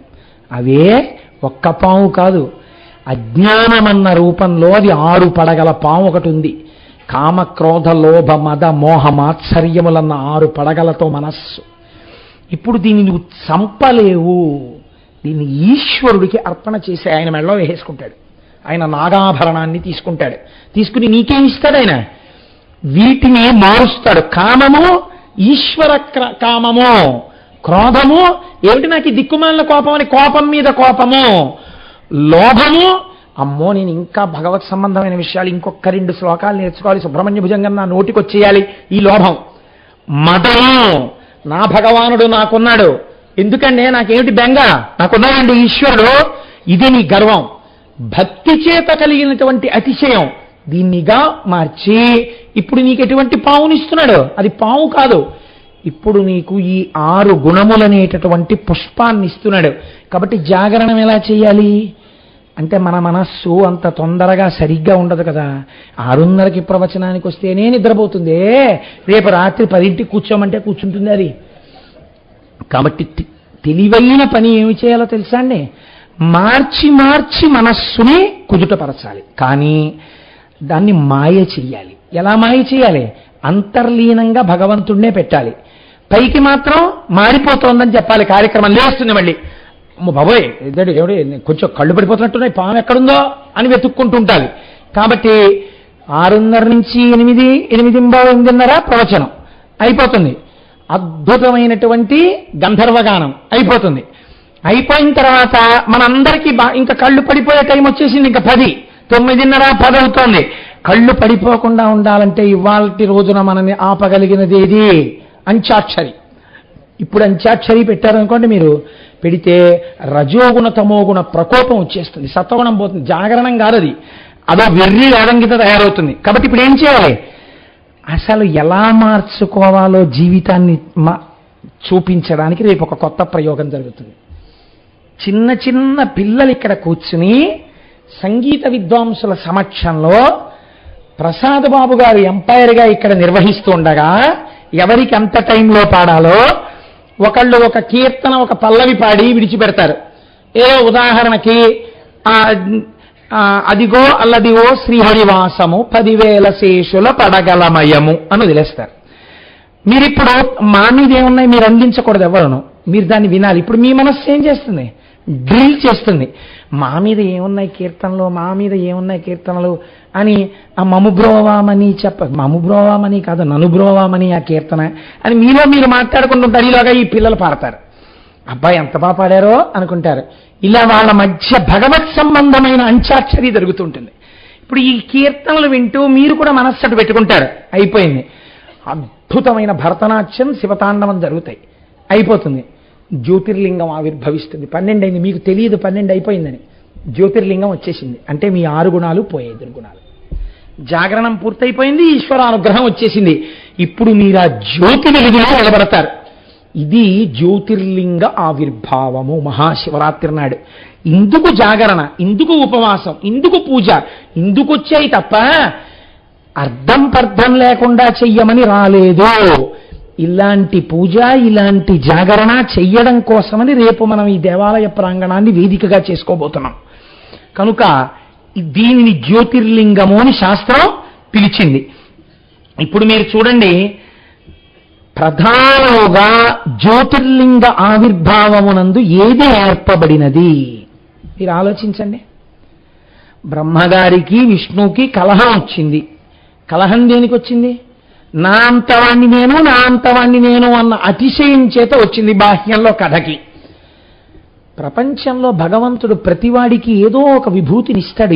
ఏమీ లేకుండా ఎవ్వన్నీ ఆయన చెయ్యడు, ఏదో ఒక విభూతి ఉంటుంది. మీరు చూడండి, ఆశ్చర్యం ఏమిటో తెలియదు కానీ చాలామంది సంగీత విద్వాంసుల్లో 2 నేత్రములు లేనటువంటి వారు అద్భుతమైన సంగీత విద్వాంసులుగా ఉంటుంటారు. మనకి ఇక్కడ శరన్నవరాత్రుల్లో వాయిస్తుంటాడు ఆ పిల్లాడు. నిజంగా అతన్ని చూస్తే మనసు కరిగిపోతుంది, చక్క మెరిసిపోతుంటాడు బంగారంలా. నేను ఇక్కడే వేదిక మీద కూర్చొని చూస్తుంటాను. అది జిప్పు తీసేస్తాడు, మృదంగం తీస్తాడు, పక్కనెట్టుకుంటాడు, జిప్పేస్తాడు, ఇలా పెట్టి తడువుకుని అక్కడ పెడతాడు. అందులోంచి రాయి తీస్తాడు, అక్కడ పెట్టుకుంటాడు. ఆ మృదంగం తీసి టక్ టక్ టక్ టక్ కొట్టుకుంటూ సరిపోతోంది, దీనికి కావలసిన శృతి అనుకుంటే మళ్ళీ రాయి అక్కడ పెడతాడు. మైక్ ఎంత దూరంలో ఉందో ఇలా ఇలా తడిమి చూసుకుంటాడు. ఒళ్ళో మృదంగం పెట్టుకుని ఆ పాట వింటూ ఈ సభలో ఎవరున్నారో, ఎంతమంది ఉన్నారో, ఎవరు పాడుతున్నారో, ఏం చేస్తున్నారో అతనికి నేత్రాలు చెప్పవు. కానీ అతను ఈ ఇంద్రియం మీదే ఆధారపడి వింటున్న దానికి అనుభవంగా మృదంగాన్ని సమకూరుస్తాడు. ఏమి ఈశ్వర విభూతి అండి అది? ఈశ్వరుడు ఇచ్చారా లేదా? ఒకటి పోతే ఒకటి ఇచ్చేస్తాడు ఆయన. ఆయన దయాళువు. ఇప్పుడు ఈ వినయం ఎప్పుడు ఏర్పడుతుంది? ఈశ్వరుడు నాకు అనుగ్రహించాడు అని మీరు అన్నారనుకోండి, ఈశ్వరానుగ్రహం అండి, నాకు కొడుకున్నాడు. అస్తమానం మీకు ఎంతమంది పిల్లలు ఉన్నప్పుడు ఈశ్వరానుగ్రహంలో నా కొడుకు అనక్కర్లేదు. మీరు లోపల మనస్సులో నాకో 2 పిల్లలు ఉండడం ఈశ్వరానుగ్రహం, నాకో ఉద్యోగం ఉండడం ఈశ్వరానుగ్రహం, నేను 4 మాటలు చెప్పుకోగలగడం ఈశ్వరానుగ్రహం అన్న భావన పరిపుష్టమైందనుకోండి, దాని వినయము అని పిలుస్తారు. ఈ వినయము లోపించడం కలహానికి కారణమైంది, అతిశయానికి కారణమైంది. ఈ వినయము నేర్చుకో. అందుకే శంకరాచార్య స్వామి వారు షట్పదీ స్తోత్రం అని ఒక స్తోత్రం చేశారండి. అసలు నిజంగా మీరు ఆ షట్పదీ స్తోత్రం చదవాలి. ఎంత అద్భుతమైన స్తోత్రం చేశారో తెలుసండి. మనస్సుకు షట్పది అని పేరు. పంచేంద్రియములు ఒక మనస్సు 6 కాళ్లతో ఉంటుంది. అందులో ఆయన అంటారు, అవినయమపనయ విష్ణో దమయమన శమయ విషయ మృగతృష్ణాం భూతదయాం విస్తారయ తారయ సంసార సాగరతః. మొట్టమొదటి శ్లోకం. అందులో అవినయమపనయ విష్ణో, స్వామి శ్రీ మహావిష్ణు నాకు నువ్వు వినయమును కటాక్షించు. ఎన్నడూ అహంకారం ఏర్పడకూడదు. సర్వభూతముల యందు దయను కలిగి ఉండేటట్టుగా అంతటా నిన్ను చూసేటట్టు అనుగ్రహించు. అదే జ్యోతిర్లింగ దర్శనం. అందుకే రఘువంశం రచన చేస్తూ కాళిదాస మహాకవి ఒక అద్భుతమైన మాట అంటారు. దిలీప మహారాజు రాజ్యం చేస్తున్నప్పుడు చేసిన చాలా గొప్ప విషయం ఏమిటి? ప్రజానాం వినయాధాత్ రక్షణాద్ భరణాదపి. ప్రజలందరిలో వినయం ఉండేటట్టుగా చూసేవట్టు ఆయన. ఇది ఒక రాజు చెయ్యవలసింది, ఇది ఒక ఉపాధ్యాయుడు చెయ్యవలసింది, ఇది ఒక గురువు చెయ్యవలసింది. వినయం నేర్పాలి శిష్యులకి. ఈ వినయము ఆరంభం ఎక్కడా? మీరు జ్యోతిర్లింగం గురించి తెలుసుకుంటే అంతటా అది నిర్వహిస్తోంది. అది సృష్టికర్త, స్థితికర్త, ప్రళయకర్త, నేనెంతటి వాణ్ణని వినయంతో నిలబడతారు. ఈ వినయము మీకు కలగడానికి మహాశివరాత్రి నాటి జ్యోతిర్లింగ దర్శనము, లింగార్చనము ప్రధానమై ఉన్నవి. మీరు చూడండి, ఈ శివలింగమును గురించి కదండి మనం మాట్లాడుకుంటున్నది. ఈ లింగమునకు ఒక విశేషం ఉంది. లోకంలో అన్ని లింగములు ఒక్కలా ఉండవు. మొట్టమొదట అన్నిటికన్నా చాలా గొప్పదైనటువంటి లింగాన్ని స్వయంభూ లింగము అని పిలుస్తారు. స్వయంభూ అంటే ఒకళ్ళు ప్రతిష్ఠ చేయరు, తనంత తాను వెలుస్తుంది. శ్రీశైలాది క్షేత్రములు. 2 దివ్యలింగములు అంటే దేవతలు ప్రతిష్ఠ చేసినవి. కుమారస్వామి ప్రతిష్ఠ చేసినటువంటి కుమారారామన్ సామర్లకోట అలాంటివి. మానుషలింగములు మనుష్యులు ప్రతిష్ఠ చేసినవి. ఆర్షలింగములు మహర్షులు ప్రతిష్ఠ చేసినవి. రాక్షసలింగములు రాక్షసులు ప్రతిష్ఠ చేసినవి. దైవిక లింగములు వాటంతట అవిగా ఏర్పడతాయి. దైవిక లింగాలు ఇలా ఎలా ఏర్పడతాయని మీకు అనుమానం రావచ్చు. మీలో కొంతమంది అరకు వ్యాలీ వెళ్ళుంటారు. అరకు వ్యాలీ వెళ్ళినప్పుడు బుర్రా కేవ్స్ అని తీసుకెళ్తారు. ఆ బుర్రా కేవ్స్ లో ఒక చిత్రం ఉంటుంది. పైనుంచి నీటి బిందువులు కింద పడతాయి. కొండ తొలిచి లోపలికి గుహ ఉంటుంది. ఆ కొండ ఉపరితలం ఎక్కడో పైన ఉంటుంది. అలా ఎలా పడతాయో పైనుంచి నీటి బిందువు కింద పడుతుంది. పడేటప్పుడు అది ఒకే చోట బయలుదేరి ఒకే చోట పడుతుంటుంది. ఆ బిందువు, ఆ నీటి బిందువు టక్ టక్ టక్ అని పడినప్పుడల్లా అక్కడ ఉన్న భూమి ఇలా ఇలా ఇలా పైకి లేస్తూ శివలింగంగా మారిపోయి, ఆఖరికి చిత్రం ఏంటంటే ఈ లింగం ఇలా పెరిగి వెళ్ళి ఎక్కడ నుంచి నీటి చుక్కలు పడుతున్నాయో దాన్ని తాకి ఇంకా నీరు పడకుండా ఆపేస్తుంది. మర్రి చెట్టు ఊడవా పెరిగిపోతుంది. దీన్ని దైవిక లింగములు అంటారు. మీరు బుర్రా గుహల్లో చూడొచ్చు. కాబట్టి ఇవి దైవిక లింగములు. బాణలింగములను ఉంటాయి. అవి నర్మదా నదీ ప్రవాహము యొక్క ఒరిపిడి చేత ఏర్పడతాయి. వాటిని బాణలింగములు అని పెడతారు. మనం ఈ లింగము ఏదైతే ఉందో ఆ లింగము మీరు బాగా గుర్తుపెట్టుకోండి. మీరు ఈ కంటి చేత చూడలేని సృష్టికర్త, స్థితికర్త, ప్రళయకర్త ఆ ఈశ్వరుడే. అందుకే మన వాళ్ళు ఏం చెప్పారంటే తప్పకుండా దేవాలయ దర్శనం అలవాటు చేసుకో అని ఎందుకు చెప్తారో తెలుసండి. మీరు ఒక భావన చెయ్యాలి. నేను ఎక్కడ నుంచి వచ్చానో వెనక్కి వెళ్ళారనుకోండి, ఎప్పుడో మీరు అమ్మ కడుపులో పడుకున్నారు. అక్కడ వరకు మీకు తెలుసు, ఎందుకంటే అమ్మ కడుపులోంచి వచ్చారు కాబట్టి అమ్మ కడుపులో పడుకున్నారు. అమ్మ కడుపులోకి నేను నేను నేనన్నప్పుడల్లా నేను కోటేశ్వరరావు అని ఒక భావన ఉంటుంది కదా. ఇది అమ్మ కడుపులోకి ఎక్కడి నుంచి వచ్చింది. అంతకు ముందు కూడా ఎక్కడి నుంచి వచ్చి ఉండాలి కదా. ఎక్కడి నుంచి వచ్చి ఉంటుంది అంటే అంతకు ముందు కూడా నేను ఎక్కడో ఉన్నాను, ఏదో ఉపాధిలో ఉన్నాను. ఆ ఉపాధి వదిలి ఈ ఉపాధిలోకి వచ్చాను. ఆ ఉపాధిలోంచి ఈ ఉపాధిలోకి పెట్టిన వాడు ఎవరో ఉండాలి కదా పెట్టడానికి. వాడు కదా మళ్ళీ బయటికి తోశాడు. వాడే కదా మళ్ళీ ఈ ఉపాధిలోంచి తీసి ఇంకో ఉపాధిలోకి పంపుతున్నాడు. వాడు ఎవడా సృష్టికర్త?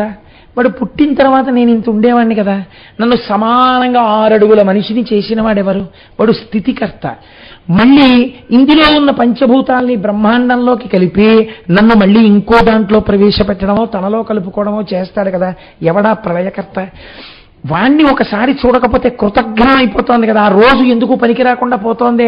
ఆ రోజుకి కన్ను తెరిచినప్పుడు సృష్టి, ఆ రోజంతా తిని తిరిగినప్పుడు స్థితి, నిద్రపోయినప్పుడు లయ. ఒక రోజులో సృష్టి స్థితి లయలు ఉన్నాయి. ఈ 3 చేస్తున్నవాడు ఎవరు? వాడిని ఒకసారి చూసొద్దామని మీకు అనిపించద్దు? పనికి మాలిన వాళ్ళందరినీ చూస్తున్నారే మీరు. వీడిని చూసొద్దామని మీకు ఆర్తి కలిగితే మీరు గుళ్ళోకి వెళ్ళాలి. వాడు అక్కడే ఉంటాడు, ఇంకెక్కడా ఉంటాడు. వాడు రైతు బజార్లో కనపడ్డాడు. వాడు మీకు ఆలయంలోనే కనపడతాడు. నా మాటలో అయితే నేను శివపురాణం చెప్తున్నాను, శివాలయం అయినా విష్ణువాలయం అయినా కనపడతాడు.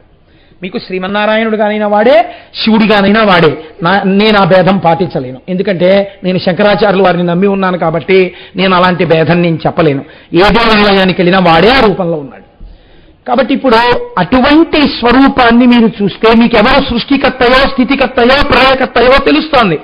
అదే ఒక గుర్తుగా చూసినప్పుడు లింగమై కనపడుతోంది. ఇప్పుడు ఈ లింగము రూపమున్నదా రూపము లేనిదా? రూపమున్నది రూపము లేనిది. కాళ్ళు చేతులులో కళ్ళు ముక్కులు. కాబట్టి ఇది రూపమున్నది కాదు. రూపం లేదా? మీ కంటికి కనపడుతోంది, ఏదో కనపడుతోంది కాబట్టి రూపమున్నది. కాబట్టి దీన్ని అరూపరూపి. అలాంటి దాని యందు మనస్సు నిలబెట్టి ఉపాసన చేస్తున్నాడు కాబట్టి కరచరణాదులతో ఉన్న మూర్తి ఉపాసన కన్నా లింగోపాసన ఒక మెట్టు పైన ఉంటుంది ఉపాసనలో. దీని నుంచి దానికి ఎదుగుతారు, ఎదిగి లింగోపాసనం వైపు కెడతారు. అందుకే మహాభారతంలో దీని మీద కొన్ని ఘట్టాలు ఉన్నాయి. లింగోపాసన చేసినటువంటి వాడిని కరచరణాదులతో కూడిన వాడి ఉపాసన భంగపరచలేదు. ఒక మెట్టు పైన ఉంటాడు అంతే కదండి. ఓ బిఏ చదువుకున్నవాడి కన్నా ఓ ఎంఏ చదువుకున్నవాడు ఎక్కువ ఉంటాడు. అయితే శాస్త్ర ప్రయోజనం ఏమిటంటే అందరూ అలా పెరగాలనే, అంతేకాని ఎవరిని ఎక్కడ ఉండిపోమ్మనో దానిలో దోషాలు పట్టమనో విమర్శలు చేసుకోమనో శాస్త్రం చెప్పట్లేదు. కనుక ఇప్పుడు అది లింగము, ఆ లింగ రూపాన్ని దర్శిస్తున్నారు. ఈ లింగమే సాకారం అవుతుంది. ఇప్పుడు ఈ లింగము సాకారమైందనుకోండి, పార్వతీ పరమేశ్వరులుగా కనపడతారు. ఇక్కడ మీరు ఒక విషయాన్ని చాలా జాగ్రత్తగా మనస్సులో పట్టుకుని వినండి. రేపటి రోజున మీకు ఒక అపురూపమైనటువంటి మూర్తిని ఇస్తారు పూజ చేసుకునేటప్పుడు. ఆ మూర్తి ఎలా ఉంటుందో తెలుసా అండి? పంచసామ్యములు కలిగినటువంటి మూర్తిగా ఉంటుంది. పంచసామ్యములు కలిగినటువంటి మూర్తి అంటే ఒక మంచం ఒకటి వేసి ఉంటుంది. ఆ మంచానికి ఆగ్నేయమునందు చతుర్ముఖ బ్రహ్మగారు కోరుగా ఉంటారు. అదే మంచానికి నైరుతి దిశయందు శ్రీ మహావిష్ణువు ఒక కోడుగా ఉంటారు. వాయవ్య దిశయందు రుద్రుడు కోడుగా ఉంటాడు. ఈశాన్య దిక్కునందు మహేశ్వరుడు కోడుగా ఉంటాడు. ఇలా తల కనపడుతూ పర్యంకంగా అంటే పైన ఉండేటటువంటి బెడ్గా సదాశివుడు ఉంటాడు. దాని మీద ఇద్దరు కూర్చుని ఉంటారు. ఇద్దరు ఎర్రగా ఉంటారు. ఇద్దరికీ 4 చేతులే ఉంటాయి. ఇద్దరి మొహాలు గుండ్రంగా ఉంటాయి. ఇద్దరూ ఒకే ఆయుధాలు పట్టుకుంటారు. ఇద్దరి పేర్లు ఒక్కలా ఉంటాయి. ఈయన శివ అయితే ఆవిడ శివా, ఈయన హంస ఆవిడ హంసి, ఈయన భైరవ ఆవిడ భైరవి, ఆయన సమయ ఆవిడ సమయి. ఇద్దరి యందు ఏ తేడా ఉండదు. ఆయన ఎడమ తొడ మీద ఈవిడ కూర్చుంటుంది. అంటే సృష్టికర్త, స్థితికర్త, ప్రళయకర్త, సృష్టి స్థితి ప్రళయములే కాకుండా లయములే కాకుండా తిరోధాన అనుగ్రహములని ఇంకో 2 చేస్తారు. ఈ తిరోధానం అంటే మీరు ఎక్కడి నుంచి వచ్చారో మీకు తెలియకుండా చేయడం, తెరడ్డం పెట్టేయడం. దీన్ని తిరోధానం అంటారు. అజ్ఞానం. ఆవిడే అనుగ్రహిస్తే తెరపైకి ఎత్తేస్తుంది. ఎక్కడి నుంచి వచ్చారో చెప్పేస్తుంది. కాబట్టి ఇప్పుడు పరబ్రహ్మంలో కలిపేస్తాడు. ఇలా కలిపేయడాన్ని అనుగ్రహం అంటారు. ఇది ఆ పర్యంకం సదాశివుడు చేస్తాడు. ఇలా చేసేటటువంటి 5 చేసేవాళ్ళు ఎవరున్నారో సృష్టికర్త, స్థితికర్త, ప్రళయకర్త, అనుగ్రహకర్త, తిరోధానకర్త అయినటువంటి ఈ ఐదు చేసేటటువంటి వాళ్ళు, అమ్మా అలా పిల్లవాడి నోరు అవి ముయ్యకండమ్మా, తప్పువాడి చిన్నవాడు, వాడికి ఏం తెలుసు పాపం సభ గురించి, వాడికి శివలింగం గురించి ఏమర్థం అవుతుంది, మీరు వాడిని తీసుకుని కొంచెం దూరంగా వెళ్ళండి తల్లి. మీరు అలా సభలో కూర్చుంటే ఇబ్బంది, మీరు దూరంగా వెళ్ళండి, నేను అలాంటివి సహించాను, మీరు దూరంగా వెళ్ళండి, అలా కూర్చోవద్దు, దూరంగా కూర్చుని వినండి, మీకు అర్థం అవుతుంది. అంతే తప్ప పిల్లాడిని నోరు మూయడం, వాడు అరుస్తూ ఉండడం ఇవి నేను అంగీకరించాను. మీరు పిల్లవాడిని తీసుకుని పక్కకు పెడతారా, నేను మంగళాశాసనం చెప్పేయాలా? మీరు పక్కకు వెళ్ళండి. అంతేగాని పిల్లవాడు, వాడు చంటివాడు, వాడికి ఏం తెలియదు, వాడి నోరు నొక్కేయడం ఏమిటి? కనుక సృష్టి, స్థితి, లయ, తిరోధాన, అనుగ్రహము అనబడేటటువంటి 5 చేసేవాళ్ళు ఎవరున్నారో వాళ్ళని కామేశ్వర, కామేశ్వరి అంటే వాళ్ళు లోకమునందు మొట్టమొదట ఈ సృష్టినంతటినీ చెయ్యడం కోసమని ఆవిర్భవించినటువంటి మూర్తులు. అవి 2 ఎర్రగానే ఉంటారు. పంచసామ్యములు అంటారు. ఈ పంచసామ్యములు చాలా చిత్రమైనటువంటి సామ్యంతో ఉంటారు. వాళ్ళని మీరు వేరు చేసి చెప్పలేరు. పేర్లు సమానం, రూపము ఎరుపు, ఇద్దరివి 4 చేతులు, ఇద్దరికి 3 కళ్ళు, ఇద్దరికి చంద్రరేఖ, అదే చంద్రమౌళీశ్వరారాధనం. అన్ని కోర్కెలు తిరుగుతాయి. మహాశివరాత్రి నాడు ఆ పూజ చేస్తే నివాసము ఇద్దరికీ రేవు, ఇద్దరికీ మణిద్వీపం, ఇద్దరికీ శ్రీచక్రం, ఇద్దరికీ కైలాసం. ఇద్దరు చేసే పనులు పంచకృత్యాలు: సృష్టి, స్థితి, లయము, తిరోధానము, అనుగ్రహము. ఇద్దరి ఆశీర్వచనము ఒక్కటే. అందరూ చిట్ట చివరికి ఈశ్వరుల్లోకి చేరాలి. అందరు బిడ్డలు సంతోషంగా ఇహమునందు ఉండాలి. ఇది ఇద్దరి యొక్క ఆశీర్వచనము. ఇద్దరి యొక్క ఈ సమాన లక్షణాలని పంచసామ్యములని పిలుస్తారు. ఈ పంచసామ్యములు కలిగినటువంటి మూర్తులను కామేశ్వర, కామేశ్వరి అని పిలుస్తాం. ఈ మహాకామేశ్వర, కామేశ్వరి మూర్తులనే చాలా అరుదుగా దొరుకుతుంది. ఈ మూర్తులనే రేపు మీకు పూజకిస్తారు. ఇదే ఇందులోకి ఆదిశంకరాచార్యుల వారిని కూడా ఈ పక్కకొచ్చేటట్టుగా ఏర్పాటు చేశారు. కాబట్టి రేపటి రోజున ఈ మూర్తి మీద ఒక్క పువ్వు పడితే సృష్టి స్థితి లయ తిరోధాన అనుగ్రహములు జరిగి చేసేటటువంటి దేవతల మీద, మహాకామేశ్వర కామేశ్వరీల మీద, జగద్గురువులైన శంకర భగవత్పాదుల పాదాల మీద ఆ పువ్వులు పడిపోయినట్టే. కాబట్టి మహాశివరాత్రి ధన్యమైపోలా. నేను అబద్ధాలు చెప్పి ఊరించలేదు. ఎంత మీకు గొప్పదైన మూర్తో చూడండి. శివలింగాన్ని అందరూ ఉపాసన చేయలేరు. ఈ మూర్తిని మీరు ఇంట్లో పెట్టుకుని ఉపాసన చేయవచ్చు, నమస్కరించవచ్చు. అంత గొప్ప మూర్తి. మీ అందరికీ రేపటి రోజు పూజలో ఈ మూర్తిని ఇచ్చి పూజ చేయిస్తారు. ఏమమ్మా అంటే రేపు మీరు చూసినప్పుడు మళ్ళీ ఏమిటండి ఇవి అని మీరు కంగారు పడక్కర్లేదు. లింగాన్ని సాకారం చేస్తే, కంటితో చూసేటట్టు చూస్తే ఇదిగో ఇలా అవుతారు. చూసారా, ఇద్దరి ముఖాలు గుండ్రం, ఇద్దరికి 4 చేతులు. మీరు చాలా జాగ్రత్తగా చూడాలి. ఇటు పక్కన ఆయన విల్లు పట్టుకున్న దోచెయ్యి, మిగిలినటువంటివి పంచబాణాలు.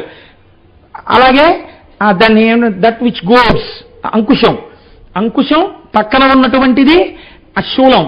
అలాగే అమ్మవారు కూడా అవే. ఆయన ఎడమ తొడ మీద పర్యంకం సదాశివుడు, బ్రహ్మ విష్ణు మహేశ్వరులు రుద్రుడు, ఇవి పక్కన శంకర భగవత్పాదులు. ఇది ఈ సమస్త సృష్టికి హేతువై మొట్టమొదట పైకి లేచినటువంటి సాకారమూర్తులు. లింగారాధనమును సాకారం చేస్తే ఇది అవుతుంది.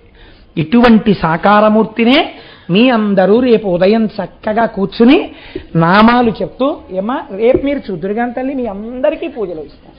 ఏమ్మా మీరు చూసినప్పుడు ఆ శివలింగం ఎటువైపు చూస్తోంది అని నేను మిమ్మల్ని అడిగాను అనుకోండి, మీరు చెప్పగలగడం అనేటటువంటిది అంత తేలికైనటువంటి విషయమా? ఇప్పుడు నేను ఒక వెంకటేశ్వర స్వామి వారి దేవాలయంలోకి వెళ్ళాను అనుకోండి, వెంకటేశ్వరుడు ఇటు చూస్తున్నాడు అని అడిగాను అనుకోండి, నీ మోహం అది నీకు తెలియదా అంటారు.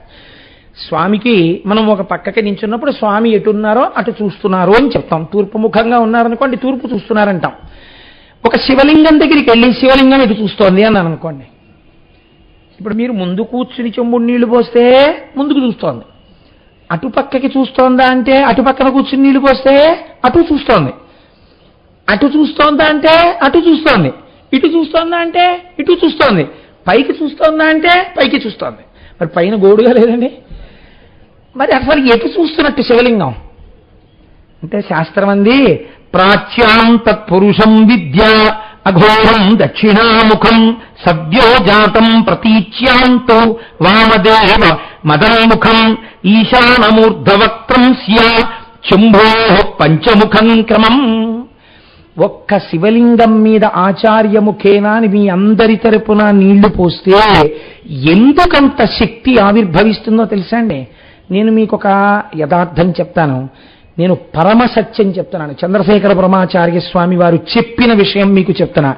మీరు శివాలయం లోపల కూర్చుని శివలింగానికి అభిషేకం చేయడం కన్నా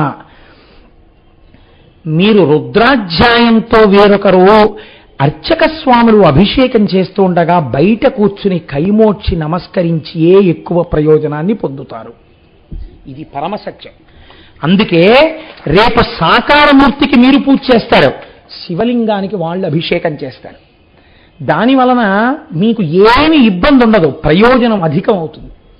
కనుక చూడండి, ఇప్పుడు ఈ శివలింగం తూర్పు వైపుకి ఉన్నటువంటి ముఖం అంటే శివలింగంలో తూర్పుకి చూస్తుంది కదండి కొంత, ఇలా చూస్తున్న దాన్ని తత్పురుష ముఖము అంటారు. ఇది వాయువుని అధిష్టానంగా ఉంటుంది. దీని వలన అజ్ఞానం కలుగుతుంది. అంటే ఏది తెలియబడాలో అది తెలియకుండా చేస్తుంది. దక్షిణానికి చూసేటటువంటి ముఖాన్ని అఘోర ముఖము అని పిలుస్తారు. ఇది అగ్నిహోత్రాన్ని శాసిస్తుంది. అది అగ్నిహోత్రంగా ఉంటుంది. అది లయం చేస్తుంది. ఈ లోకాలన్నింటినీ తనలోకి తీసుకునేటటువంటిది అగ్నిముఖం. ఇది జ్ఞానాన్ని కూడా ఇస్తుంది, మీ అజ్ఞానాన్ని దహించేస్తుంది. అలాగే పశ్చిమానికి ఒక ముఖం చూస్తుంది, ఇది సజ్జోజాత ముఖము అంటారు. ఇదే రేపు మీరు విందురుగాని పంచబ్రహ్మమంత్రములని సజ్జోజాతం ప్రపద్యామి సజ్జోజాతాయ వై నమో నమః భవే భవేనాతి భవే భవ స్వమాన్ భవోద్భవాయ నమః అంటారు. ఆ పశ్చిమ ముఖం నుంచి నీళ్లు, పాలు, పసుపు నీళ్లు, విభూతి జలాలు, పళ్ళరసాలు కారిపోతుంటే అది తడిసినప్పుడల్లా మీకు అనుగ్రహం కలిగేస్తుంటుంది. కాబట్టి ఇప్పుడు అది భూ సంబంధంగా ఉంటుంది, అది సృష్టికి కారణం అవుతుంది. అందుకే మీరు చూడండి, లోకంలో రెండేనండి. ఏమండి పిల్లలు పుట్టలేదు, సుందరకాండ చదువుకోండి. ఏమండి పిల్లలు పుట్టలేదు, శివాభిషేకం చేసుకోండి. ఏమండి దుష్ట నక్షత్రంలో పిల్లాడు పుట్టాడు, సుందరకాండ పారాయణ చేసుకోండి. ఏమండి దుష్ట నక్షత్రంలో పిల్లాడు పుట్టాడు, అభిషేకం చేసుకోండి. ఏమండి అపమృత్యు వస్తుందేమో అని భయంగా ఉంది, సుందరకాండ చదువుకోండి. ఏమండి భయంగా ఉంటుంది, శివాభిషేకం చేసుకోండి. ఏమండి పీడకలలు వస్తున్నాయి, సుందరకాండ చదువుకోండి. ఏమండి పీడకలలు వస్తున్నాయి, శివాభిషేకం చేసుకోండి. ఈ రెండే లోకంలో, ఇంకోటి లేదు మూడోది. కారణమేమి? ఈ రెండే హనుమ శివాంశ. మహానుభావుడు రామచంద్రమూర్తి గురించి అసలు చెప్పవలసిందే ఉంది, అంత జ్యోతిస్వరూపుడు ఆయన. కాబట్టి ఆ రెండే అంత గొప్పవి. కనుక చూడండి, ఉత్తరంగా చూసే ముఖాన్ని వామదేవ ముఖం అంటారు. ఇది నీటిని అధికారముతో కలిగి ఉంటుంది, ఇది స్థితికారకమై ఉంటుంది, లోకాన్నంతటినీ బతికిస్తుంది. అందుకే వర్షాలు పడట్లేదు, శివలింగానికి అభిషేకం చేయండి అంటారు. చేస్తే వామదేవ ముఖం బాగా తడిసిందనుకోండి, అనుగ్రహించి వర్షాలు పడతాయి. పైకి ఒక ముఖం చూస్తూ ఉంటుంది, ఇది ఈశాన ముఖం అంటారు. దీని సదాశివ అని పిలుస్తారు. ఇది ఆకాశ స్వరూపి అయి ఉంటుంది, ఇదే మోక్షాన్ని కటాక్షిస్తుంది. అందుకే మహన్యాసము అని చేయిస్తారు. నా రుద్రో రుద్రమచ్చయేత్, మీరు రుద్రుడు కాకుండా రుద్రుడిని అర్చించకూడదు. అందుకే ఇవన్నీ మీలోకి ఆవాహన చేసుకునే ముందు తూర్పుకి దిగిన నమస్కారం, దక్షిణానికి నమస్కారం, పశ్చిమానికి నమస్కారం, ఉత్తరానికి నమస్కారం, పైకి నమస్కారం, కిందకి నమస్కారం, అవయవాల్లోకి న్యాసం అన్నీ చేయిస్తారు. మనకి ఆ మంత్రాల అర్థాలు తెలియకుండా చేసేస్తూ ఉంటాం. యథార్థమునకో ఇదంతా శివుడి యొక్క ముఖాలుగా చూస్తారు. ఇప్పుడు శివలింగం ఎన్ని వేపులు చూస్తోంది? 4 దిక్కులు చూస్తూ 5వ దిక్కును కూడా చూస్తోంది. కాబట్టి అది ఈ 5ంటితో పంచభూతములను శాసిస్తుంది. ఈ 5ంటితో సృష్టి, స్థితి, లయ, అజ్ఞాన, మోక్షములు 5ంటికి కారకమవుతుంది. ఈ 5ంటితో మీకు సమస్త ఫలితములను ఇచ్చేస్తుంది. కాబట్టి శివలింగం చల్లబడ్డం ఊరంతా చల్లగా ఉండడమే. కాబట్టి అసలు శాస్త్రం అంది లింగ గర్భం జగత్సర్వం త్రైలోక్యం చ చరాచరం లింగ బాహ్య పరం నాస్తి తల్లింగం చ ప్రపూజయేత్. అసలు లింగమునకు బాహ్యమునందు ఏమీ లేదు, లోకములన్నీ ఆ లింగంలోనే ఉన్నాయి. మొత్తం బ్రహ్మాండాలన్నీ కలిపి లింగాకృతిలో ఉన్నాయి. ఆ లింగాకృతిలోనే మీరున్నారు, నేనున్నాను. ఆ లింగానికి పూజ చేస్తే సమస్త లోకములకు పూజ జరిగిపోయింది. ఆ దిక్పాలు, దేవతలు అందరికీ పూజ అయిపోయింది. కాబట్టి లింగ పూజ చేసిన వాడు అన్నీ చేసినట్టే, వాడికి సమస్త ఫలితములు వచ్చేస్తున్నాయి. లింగా నాస్తి పరం తత్వం యదస్మాజ్జయతే జగత్ యదే తద్రూపదానం ధత్తే యదత్నలయమశ్నుతే. ఆ లింగమునందే అది ఏ సమస్త తత్వమై ఉన్నది. దానిలోంచి లోకములు వస్తున్నాయి, దానిలోంచి లోకములు నిలబడుతున్నాయి, దానిలోకి లోకములు వెళ్ళిపోతున్నాయి. అది విశ్వేశ్వరుడై ఉన్నాడు, విశ్వనాథుడై ఉన్నాడు, విశ్వనాథ లింగమై ఉన్నది. మీరు చూడండి, సాధారణంగా మనం శివాలయంలోకి వెడతాం. శివాలయంలోకి వెళ్ళినప్పుడు 8 కనపడతాయి మీకు. అంటే లోపలికి వెళ్ళినప్పుడు శివలింగ దర్శనం ఒక్కటే చేస్తూ ఉంటారు. తెలియక శివలింగమునందు ఒక అపచార ధోరణి మనం చేస్తుంటాం. ఏమిటో తెలుసా అండి? శివాలయం గోడకు ఆనుకోవడం, దేవాలయాల్లోకి వచ్చి గోడలకి ఆనుకోవడం, దేవాలయాల్లో ఉన్న స్తంభానికి ఆనుకోవడం తెలిసితే పాపం చేయరనుకోండి. అది తెలియకపోతే దాని ఎందుకు దోషం లేదు, తెలుసుకున్న తర్వాత చెయ్యరు కూడా. చెప్తే సాత్వికులు వెంటనే వాళ్ళు మార్చుకుంటారు. అవి కూడా ఈశ్వర స్వరూపమే అయి ఉంటాయి. మీరు దేవాలయం గోడ దగ్గరికి వెళ్ళి ఇది శివాలయంలో లింగం ఏం కాదు కదండి అని చెప్పి ఆ గోడని కొట్టారనుకోండి, నిష్కారణంగా శివుణ్ణి కొట్టినట్టే లెక్కేస్తారు మిమ్మల్ని శాస్త్రంలో. ఎందుకో తెలుసా అండి? శివాలయమునందు 8 రూపాల్లో లింగం ఉంటుంది. అందుకే పూర్వం పెళ్లిళ్ళు కానీ ఉత్సవాలు కానీ జరిగితే ధ్వజస్తంభం ఎక్కడ వరకు కనపడుతోందో అక్కడ మేళతాళాలు ఆప్ చేసేయాలి. ధ్వజస్తంభం కనపడింది అనుకోండి అంటే అక్కడ పరమాత్మ ఉన్నారు, అక్కడ పరమాత్మ ఆలయం ఉంది. కాబట్టి నువ్వు చేసుకునే పెళ్లి మేళతాళాలు ఆయనకి భంగం చేయకూడదు, ఆయన అనుగ్రహంతో జరుగుతోంది. మళ్ళీ ధ్వజస్తంభం కనపడనంత దూరం వెళ్ళాక మేళం చేయాలి. అందుకే అన్ని ప్రాకారాలు కూడా ఉండేవి. అలా కొంచెం వెళ్ళేటప్పటికి ఇంకా లోపల మూర్తి దగ్గరికి అసలు వినపడదు. అంతంత ప్రాకారాలతో ఆగమం ప్రకారం అన్ని గోడలతో అంతంత పెద్ద పెద్ద ఆలయాలు కట్టేవారు. ఒక్క ఆలయం కట్టాలంటే ఎన్ని సంవత్సరాలు పట్టేదో పూర్వం. ఆగమం ప్రకారం నిర్మాణమైనటువంటి దేవాలయాల లోపలికి వెడితే మీరు అరుణాచలేశ్వరుడి దర్శనానికి వెళ్ళండి, ఒక ఊరంతా తిరిగేసినట్టే. అంత లోపలికి వెళ్ళాలి. మీరు ఒక్కసారి చిదంబరంలో శివలింగ దర్శనానికి వెళ్ళండి, ఎంత లోపలికెళ్లాలో, ఎంతంత ప్రాకారాలో. శాస్త్రం అంది ఆ శివుడు 8 రూపములుగా ఉన్నాడు. అదే మొట్టమొదటిది గోపురము. ఆలయ ద్వారం దగ్గర పెద్ద పెద్ద గోపురాలు ఉంటాయి. అందుకే పూర్వం మహారాజులు కష్టపడి గోపురాలు కట్టారు. శ్రీశైలంలో కృష్ణదేవరాయల వారు ఓ గోపురం కట్టారు. శివాజీ గోపురం అని ఓ గోపురం కట్టాడు. ఎందుకో తెలుసా అండి? గోపుర నిర్మాణం చెయ్యడం అంటే అది శివాలయం కట్టేసినట్టే. గోపురముగా శివుడే, గర్భాలయ శిఖరముగా. ఈ గోపురం కాకుండా మళ్ళీ మీరు లోపలికి వెళ్ళిన తర్వాత గర్భాలయానికి పైన శిఖరం ఉండి దాని మీద త్రిశూలం ఉంటుంది. విష్ణాలయం అయితే ఓ సుదర్శన చక్రం ఉంటుంది. కాబట్టి ఆ గర్భాలయము యొక్క శిఖరము అది శివుడే. అందుకే మనకి పూర్వం విమాన వెంకటేశ్వరుడిని ఇప్పటికీ వెంకటాచలంలో ఉంటుంది. విమానంలో ఉండేవాడు. మీరు లోపలికి వెళ్ళిన తర్వాత ఏదో వార్త తెలిసిందనుకోండి, తొందరగా బయటికి వెళ్ళిపోవాలి. లోపలికి వెళ్ళి దర్శనం చేసుకోవడానికి వీలు లేనంత జనంతో నిండి ఉందనుకోండి, అప్పుడు మాత్రమే ఉపయోగించడానికి శిఖరంలో మళ్ళీ లోపల ఉన్నవాడి మూర్తి అక్కడ పెడతారు. పెడితే విమానంలో దర్శనం చేసి వెళ్ళిపోయేవాడు. విమానంలో మూర్తికి లోపల ఉన్నటువంటి ధ్రువమూర్తి అభేదం ఆగమంలో. అందుకే ఇప్పటికీ వెంకటాచలంలో విమాన వెంకటేశ్వరుడి దగ్గరికి వచ్చేటప్పటికీ వెంకటేశ్వర స్వామి వారి పల్లకి ఆపుతారు ఒకసారి. కనుక ఆ గర్భాలయ శిఖరం శివుడు, ధ్వజస్తంభం శివుడు, ప్రాకారం అంటే గోడ శివుడు, బలిపీఠం శివుడు. ఇప్పటికీ కొన్ని శివాలయాల్లో బలిపీఠానికి ధ్వజస్తంభ పీఠానికి అభిషేకం చేస్తారు తెలుసా అండి? అభిషేకం చేసి శివలింగానికి అభిషేకం చేస్తారు. బలిపీఠం తర్వాత మహాలింగం అని పిలుస్తారు.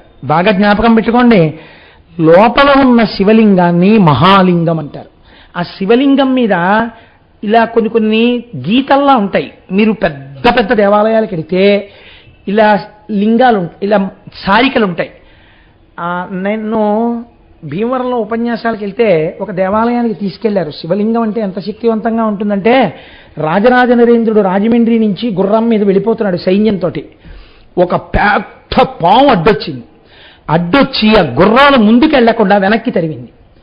రాజరాజ నరేంద్రుడు చీకటి పడిపోతోంది, పాము ఎందుకు ఇలా అడ్డొస్తోందని వెనక్కి తిరిగి వెళ్ళిపోయాడు రాజమండ్రి. మర్నాడు మళ్ళీ అదే ప్రాంతం దగ్గరికి వచ్చేటప్పటికి ఆ పాము పడగబట్టి నిలబడింది. ఈ పాము నాకేదో చెప్పబోతోందని, మహానుభావ సుబ్రహ్మణ్య నిన్ను నేను అనుసరించి వస్తాను, ఏం చూపించాలనుకుంటున్నావు అన్నాడు. ఆ పాము అలా పాకుతూ వెళ్ళింది. ఏ ఊరయ్యా సత్యనారాయణది? మైనస్ మార్కులు వేసేసానయ్యా నీకు. కాబట్టి ఆ పాము పాకుతూ వెడితే ఆ తణుకు దాటగానే తేతలా కరెక్టనా? నీకు 100 మార్కులు వేసేసాను, కూర్చో. తేతలి దగ్గరికి వెళ్ళేసరికి ఆ పాము పాకుతూ వెడుతోంది. గుర్రం మీద రాజరాజ నరేంద్రుడు అనుసరించాడు.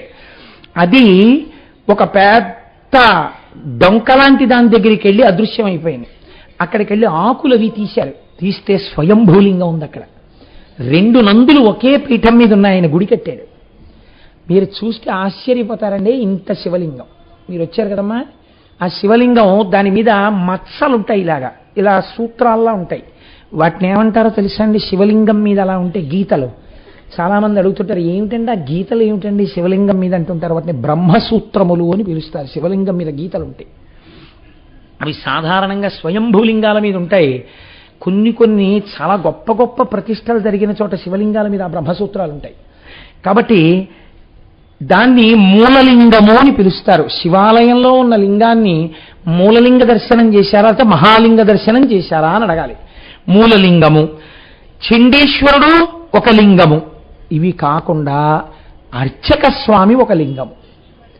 అందుకే నందికి శివుడికి మధ్యలోకి అర్చకుడు ఒక్కడు వెళ్ళవచ్చు. ఎందుకంటే లింగమే వెళ్ళినట్టు లెక్క. అర్చకుడితో కూడా గట్టిగా మాట్లాడకూడదు. అర్చకుడు ధూర్తుడైనా సరే మీరు అక్కడ ఏం దెబ్బలాడడం అవి చేయకూడదు, వచ్చేయాలంతే. అర్చకుడు కూడా శివస్వరూపం అని చెప్పింది శాస్త్రం. 8 రూపాలుగా శివలింగం ఉంటుంది. అయితే మీరు ఇక్కడ ఒక్క విషయాన్ని శివలింగం విషయంలో గమనించాలండి. ఆశ్చర్యం ఏమిటవుతుందంటే, లింగంలో కొన్ని స్వయంభూలింగాలు తాము ఎందుకు ఆవిర్భవించాయో ఆ మచ్చలు తమ మీద పెట్టుకుంటాయి. అప్పుడు అవి ఏం చేస్తాయో తెలుసా అండి? ఆ క్షేత్రము యొక్క పేరు శివలింగానికి వచ్చేట్టుగా మార్చుకుంటాయి. ఇది చాలా చిత్రంగా ఉంటుందండి. అసలు ఆ శివలింగాలు, ఆ శివాలయాల యొక్క వ్యవస్థ మీకు నేను ఇలాంటి దాంట్లో ఒక ఉదాహరణ ఇవ్వగలను. మీరు చూడండి, శ్రీకాళహస్తి అనే ఒక క్షేత్రం. మీరు శ్రీకాళహస్తిలో అంతరాలయ దర్శనానికి వెడితే కర్పూర హారతితో మీకు చూపిస్తారు. పైన మీరు జాగ్రత్తగా చూస్తే పడగలు కనపడతాయి, పైన పావు ఉంటుంది. కొంచెం మధ్యలోకి వచ్చిన తర్వాత చూస్తే ఏనుగు కనపడుతుంది, కింద పీఠం దగ్గర పెట్టి చూస్తే సాలెపురుగు కనపడుతుంది. ఆ మూడిటికి మోక్షం ఇచ్చినటువంటి ఆవిర్భావలింగం ఉంది కనుక ఆ శివలింగం మీద ఈ 3 మచ్చలు ఉంటాయి. అందుకే దాన్ని కాళహస్తీశ్వర లింగం అంటారు. కానీ మీరు మూలలింగం అని పిలవచ్చు, తప్పేం లేదు, లేదా మహాలింగం అని పిలవచ్చు. ఇప్పుడు 3 మచ్చలతో కాళహస్తీశ్వర లింగం అండి అంటారు. అలాగే తిరుపతికి దగ్గరలో గుడిమల్లాం అనే క్షేత్రం ఉంది. మీరు ఆ గుడిమల్లాం వెడితే అక్కడ ఒక గమ్మత్తు ఉంటుంది. చతుర్ముఖ బ్రహ్మగారు ఒకానొక సమయంలో శాపవశాత్తు చిత్రసేనుడు అనబడేటటువంటి ఒక గంధర్వుడిగా జన్మించాడు. బ్రహ్మగారు శివలింగము యొక్క ప్రారంభమునందు ఆదియందు ఉంటారు. ఇంకొంచెం పైకి చూస్తే మధ్యలోకి వెళ్ళేటప్పటికీ శ్రీ మహావిష్ణువు పరశురాముడిగా ఉంటాడు. అక్కడ పరశురామ ప్రతిష్ఠా లింగం. పైన చూస్తే శివుడు ఉంటాడు. కాబట్టి ఇప్పుడు ఆ లింగాన్ని గుడిమల్లాల్లో లింగం ఇది పరశురామ లింగం అని, బ్రహ్మలింగం అని దాన్ని పేర్లు పెట్టి పిలుస్తుంటారు. ఆశ్చర్యం ఏమిటో తెలుసా అండి, గుడిమల్లాం శివలింగం దగ్గర అభిషేకం జరిగే చోట మీరు వెళ్ళి అడిగితే చూపిస్తారు. పక్కన ఒక చిన్న గుండం లాంటిది ఉంటుంది, ఉండి దాని మీద మూత పెట్టేసి ఉంటుంది. ఎక్కడ నుంచి వస్తుందో తెలియదు, ఊళ్ళో ఎక్కడ నీటి చుక్క ఉండదు.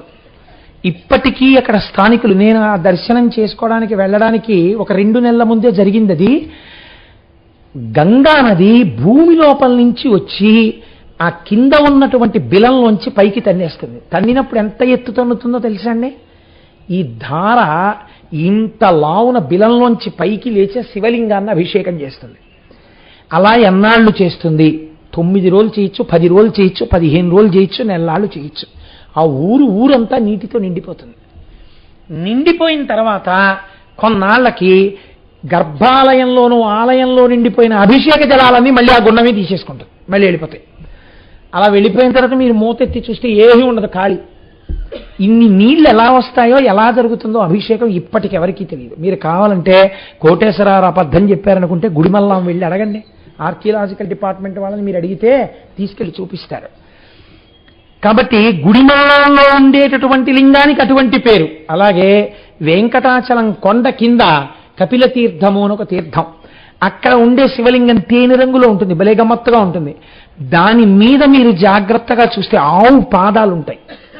మా వర్ధస్య, ఇంకా పెరగవద్దు అని పాతాళంలో కపిల మహర్షి పూజ చేస్తున్న శివలింగం భూమిని భేదించుకుని పైకొస్తే కామధేనువు తన పాలధారలతో అభిషేకం చేసి గెట్ట తీసి ఆయన మీద పెట్టి అడిగింది, మా వర్ధస్య, ఇక పెరగకు అని అడిగింది.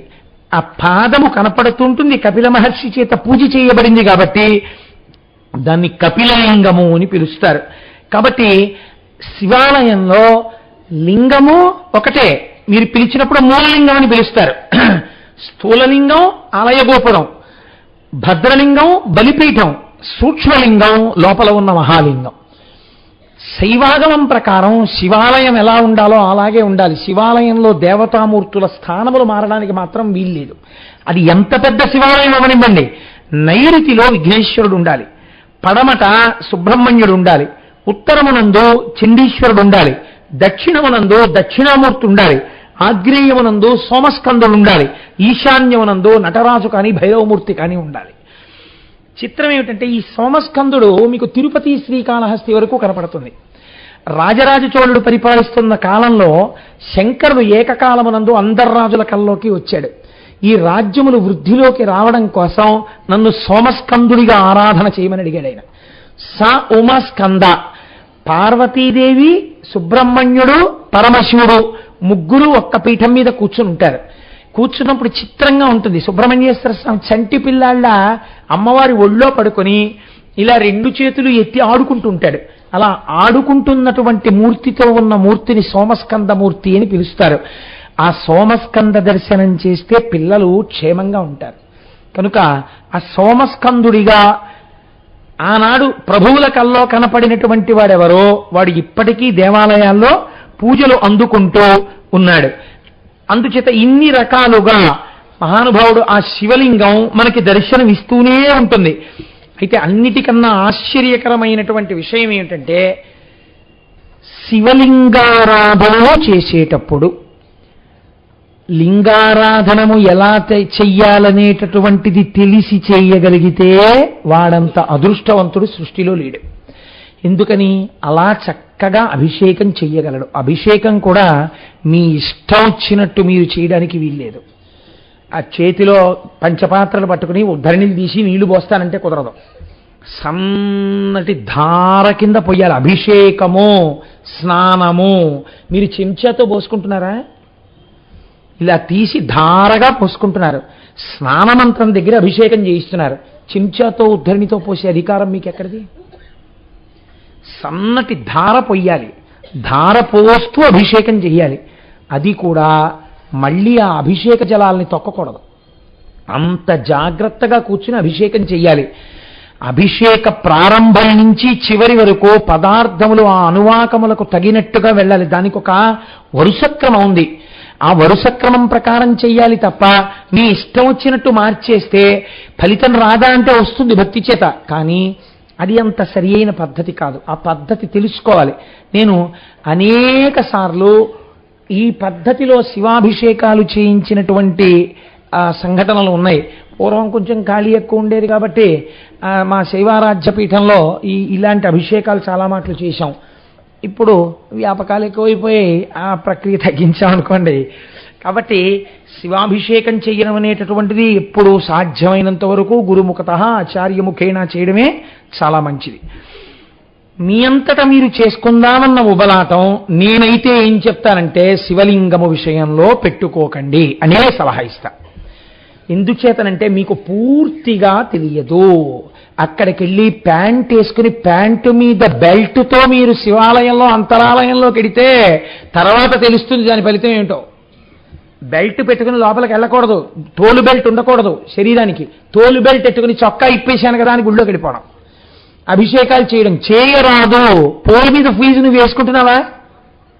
ఇంట్లో ఫీజు నువ్వు వేసుకో. చెయ్యొద్దన్న పని ఎందుకు చేస్తావు? మీ చంటి పిల్లతో కూరగాయలు కత్తిపేటిచ్చి తరిగిస్తావా? తరిగించావు. మరెందుకు?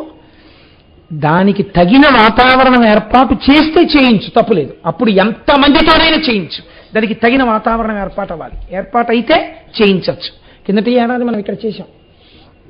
కనుక శివాభిషేకం అనేటటువంటిది నమక చమకాలతో వెడుతుంది. అది ఎంత అందమైందో శాస్త్రం ఏం చెప్పిందో తెలుసా అండి? నువ్వేమీ చేయక్కర్లేదు. అభిషేకం జరుగుతుండగా నువ్వు సంతోషంగా కళ్ళు మూసుకుని ఆ నమక చమకాలకి ఉన్న అందాన్ని అలా వింటూ శివలింగం మీద పడుతున్న రకరకాల ధారలను నువ్వు ఇక్కడ దర్శనం చేస్తూ కూర్చో, నీకు సమస్త ఫలితములు కలుగుతాయండి. చిత్రం ఏమిటో తెలుసా అండి? లింగార్చన చేయడానికి కొన్ని తెలిసి ఉండాలి. సాకారార్చన చేయడానికి అన్ని నియమాలు ఉండవు. రేపు చక్కగా మనం ఆ మూర్తికి చేశామనుకోండి, ఇంత కట్టుబాటు ఉండదు.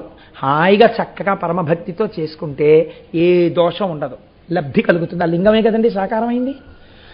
మీరు చూడండి చిత్రం, ఏమీ తెలియదు ఒకడికి, అసలు ఆయనకి ఏమీ తెలియదు. ఆ లింగం అంటే ఆయన తెలియదు. ఆయన లింగమునందు ఈశ్వరుడు ఉన్నాడని కానీ లింగమునందు ఆ భావన కానీ ఆయనకేం లేదు. అటువంటి వాడు వాడు ఉన్నాడు. ఆయన తెలియకో తెలిసో ఒక మారేడు గలం ఆయన చేతిలోంచి వెళ్ళి ఆ లింగం మీద పడింది. అప్పుడు ఫలితం వస్తుందా? వచ్చి తీరుతుంది. ఎందుకు తీరుతుంది? ఆయనకి తెలియదు కాబట్టి. తెలిసి నేను కూడా అలా చేస్తానంటే మాత్రం కుదరదు. తిన్నడికి మోక్షం వచ్చిందండి, తిన్నడు పట్టుకొచ్చి ఆ నోట్లో నీళ్లు ఉమిశాడు కదా, నేను ఉముస్తానంటే నీకు తెలియదు ఆ నోట్లో నీళ్ళు అభిషేకం చేయకూడదని? నీకు తెలిసి నువ్వు చేయకూడదు. తిన్నడికి తెలియదు, చేశాడు, భక్తి అయింది. దీన్ని దేశము కాలము కలియుట అంటారు. అంటే మీరు ఇంత పవిత్రమైన కాలము, ఇప్పుడు ఇవాళ రాత్రి తెల్లవారిపోగానే శివరాత్రి వచ్చేసింది.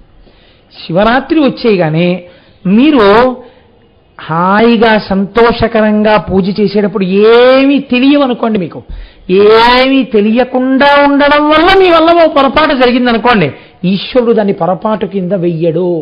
దాన్ని దేని కింద వేస్తాడో తెలుసా అండి? మీరు చేసిన పూజ కిందే వేసేస్తాడు. దోషం పట్టుకోడైనా. మీకు నేను ఒక విషయం చెప్తాను చూడండి. శివరాత్రి మాహాత్మ్యము అని శివమహాపురాణంలో ఒక చిన్న ఇతిహాసం. అందులో ఏమంటారంటే పూర్వం గురుద్రుహుడు అనబడేటటువంటి ఒక వేటగాడు ఉండేవాడు. ఆ వేటగాడు ఆయనకి ఏమి నీతి లేదు, నియమం లేదు. ఆయనకి అప్పుడప్పుడు ఒక పార్ట్ టైం జాబ్ కూడా చేస్తుండేవాడు. ఏమిటా పార్ట్ టైం జాబ్ అంటే, కొంచెం అమాయకంగా ఎవడైనా కనపడితే వాడిని చావగొట్టి వాడి దగ్గర ఉన్నటువంటి డబ్బు దోచుకుంటూ ఉండడం, దారి దొంగతనాలు కూడా చేస్తుంటాడు. కర్కశమైన మనప్రవృత్తి కలిగినటువంటి వాడు. ఈయన భార్య అంతకన్నా కర్కశమైన మనప్రవృత్తి ఉన్నది.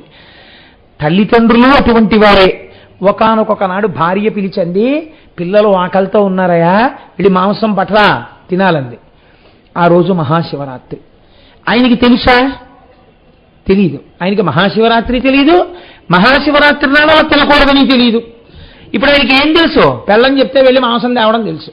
కాబట్టి ధనుర్బాణాలు పట్టుకుని అరణ్యంలోకి వెళ్ళాడు. పొద్దున్నుంచి మధ్యాహ్నం అయిపోయింది, 2 అయిపోయింది, 3 అయిపోయింది, 4 అయిపోయింది. తనతో వెళ్ళేటప్పుడు, వేటగాడు వెళ్ళేటప్పుడు అరణ్యంలో ఎక్కడికి వెళ్తారో, దాహం వేస్తుందో తాబేటికాయ కట్టుకుని అందులో నీళ్లు పోసుకుంటారు. ఆ తాబేటికాయ ఒకటి కట్టుకున్నాడు. తిరిగాడు. ఏమి దురదృష్టమో, ఒక్క మృగం కనపడలేదు. ఆఖరికి ఒక పెద్ద సరోవరం ఒకటి కనపడింది. ఆయనకి ఒక అనుమానం వచ్చింది. ఇప్పటికీ మనం హటకేశ్వరం దగ్గరను శంకరాచార్యులు వారు తపస్సు చేసిన దగ్గర చీకటి పడ్డాక వెళ్ళొద్దంటారు, పులులు నీళ్లు తాగడానికి వస్తాయని. ఆ సరోవరం దగ్గరికి మృగాలు నీళ్లు తాగడానికి వస్తాయి. కాబట్టి నేను ఇక్కడ ఏదైనా చెట్టు ఎక్కి నక్కి కూర్చుంటాను. కూర్చుని నేను బాణం విడిచిపెట్టి నీళ్లు తాగుతున్న మృగాన్ని చంపేస్తాను. ఇప్పుడు నాకు పరిగెత్తి వేటాడే ఓపిక లేదు అని ఓ చెట్టు ఎక్కి కూర్చున్నాడు. అది ఆయన అదృష్టవశాత్తు మారేడు చెట్టు. ఆ మారేడు చెట్టు కింద కాలాంతరమునందు చతుర్ముఖ బ్రహ్మగారు ప్రతిష్ఠ చేసి ఆరాధన చేసిన శివలింగం ఒకటి ఉన్నది. ఇప్పుడు ఆయన చెట్టు మీద కూర్చున్నాడు. సాయంకాలం అయిపోయింది, మృగాలు రాలేదు, చీకటి పడింది, మొదటి జాము జరుగుతోంది. ఒక జింక, ఒక ఆడజింక నీటిని త్రాగటం కోసమని వచ్చింది. దాని అదృష్టం జన్మాంతర సంస్కారం, దానికి కొన్ని అద్భుతమైన శక్తులున్నాయి. ఆ జింక నీరు తాగుతోంది, ఈ వేటగాడు బాణం విడిచిపెట్టబోయాడు. అది గమనించింది. నన్ను చంపేస్తాడు ఇప్పుడు పరిగెత్తినా కూడా. అది మనుష్య భాషలో మాట్లాడింది. నీవు నన్ను చంపవద్దు, ఎందుచేతనంటే నా మనస్సు యందు నా బిడ్డలు మెదులుతున్నారు. నేను సత్యమును తప్పేదాన్ని కాను, నాకొక్క అవకాశమే. నేను ఇంటికి వెళ్ళి నాకొక చెల్లెలుంది, నా చెల్లెల్ని వివాహం చేసుకోమని నా భర్తకి చెప్పి, నా బిడ్డల్ని ఇక నుంచి తల్లిని వాళ్ళ పిన్నిలో చూసుకోమని, నా బిడ్డల్ని ప్రేమగా చూడమని మా చెల్లికి చెప్పి నేను వచ్చి నీకు ఆహారం అయిపోతాను. శరీరాన్ని ఆహారంగా సమర్పించడం కన్నా గొప్ప విషయం లేదు. కాబట్టి నేను వస్తాను, నన్ను నమ్ము, ఒక్క అవకాశం ఇయ్యండి. ఏ దృష్టితో ఉన్నాడో సరే వెళ్ళమన్నాడు. ఆ మృగం వెళ్ళిపోయింది. దాన్ని మొదటిసారి ధనస్సు ఎక్కుపెట్టినప్పుడు కదిలాడు. ఆ కదులుతున్నప్పుడు తన యొక్క చేతుల ఒరిపిడికి ఒక మారేడు దళం రాలి కిందనున్న శివలింగం మీద పడింది. నడువుకి కట్టుకున్న తాబేటికాయ కదిలి దాంట్లో ఉన్న నీటి చుక్కలు శివలింగం మీద పడ్డాయి. ఏమీ తెలియనివాడు, పొద్దుటి నుంచి ఉపవాసమున్నవాడు, మారేడు చెట్టు మీద కూర్చున్నవాడు, ఈశ్వరుడు ఉపవాసంతో మొదటి జామునందు అభిషేకం నిర్వర్తించి మారేడు దళంతో అర్చన చేసిన ఫలితాన్ని వాడి ఖాతాలో వేసేశాడు. ఇప్పుడు ఈ జింక వెళ్ళింది. ఈలోగా ఏ చెల్లెలకి చెప్దామని అక్క జింక వెళ్ళిందో ఆ చెల్లి జింక దాహం వేసి అది వచ్చింది నీళ్ళకి. ఈ చెల్లి జింక నీళ్లు తాగుతోంది. 2వ జామైంది, మళ్ళీ ఎక్కుపెట్టాడు, మళ్ళీ కదిలాడు. ఇంకొక 2-3 దళాలు పడ్డాయి. ఇంకొకసారి తాబేటికాయ కదిలి నీళ్లు శివలింగం మీద పడ్డాయి. ఈశ్వరుడు 2వ జామునందు అభిషేక ఫలితాన్ని, 2వ జామునందు మారేడు దళాలతో అర్చన ఫలితాన్ని వేసేశాడు. ఇప్పుడు ఈ జింక కూడా దాని చెల్లెలే కదండి మరి, ఇదండి, అయ్యయ్యో నన్ను చంపేస్తున్నావా, చంపకు, మా అక్క బిడ్డలున్నారు, మా అక్క బిడ్డలంటే నాకెంతో ప్రీతి, మా అక్క బావగారు నాకు సంబంధాలు చూస్తున్నారు, ఆ బిడ్డలు నన్ను పిన్నమ్మ అని ఎంతో ప్రేమిస్తారు.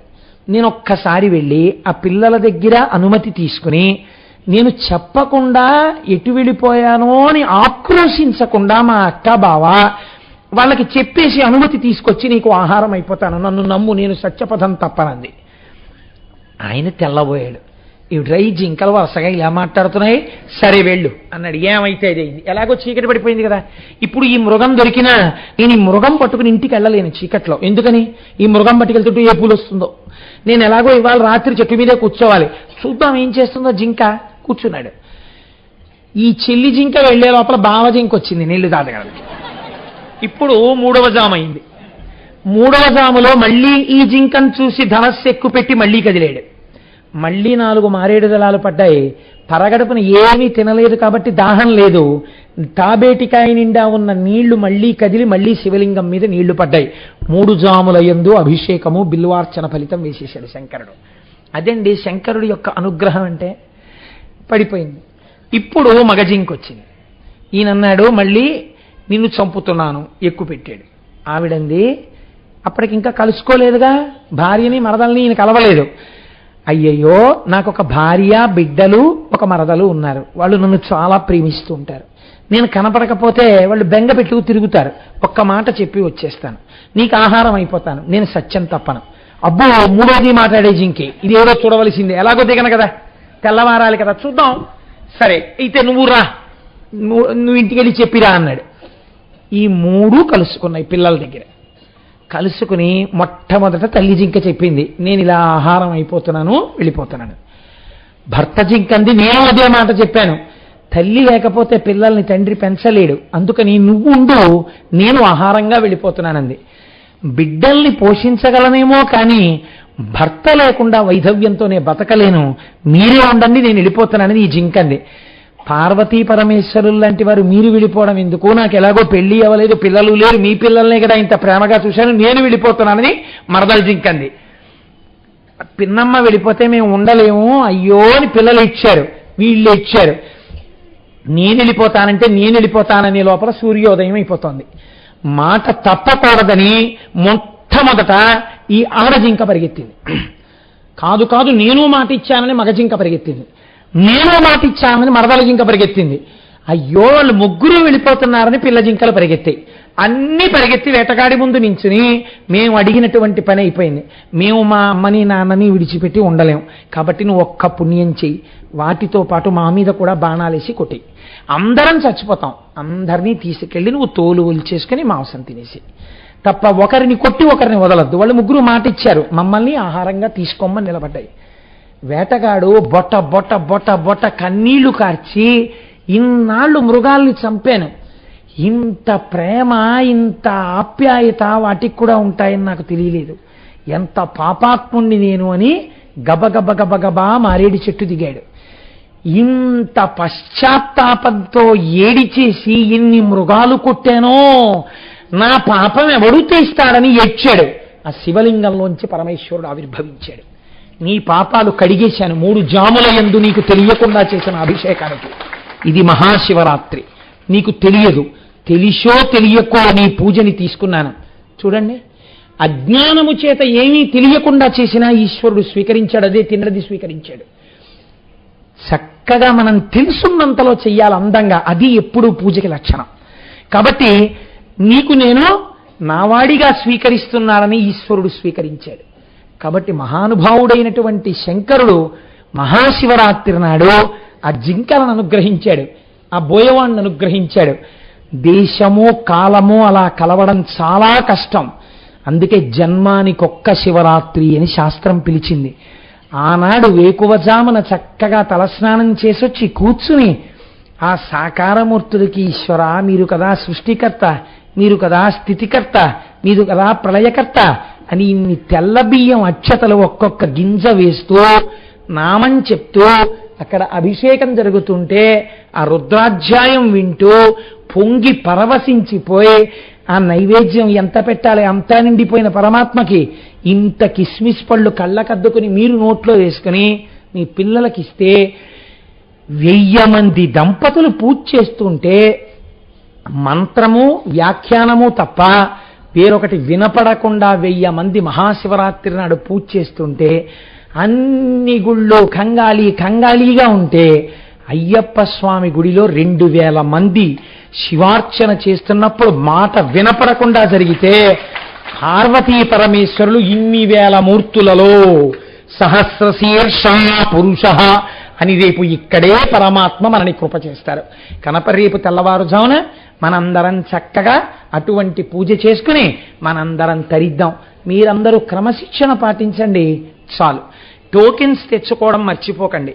ఆ టోకెన్ తెచ్చుకున్న వాళ్ళని లోపల పూజకి ప్రవేశపెడతారు.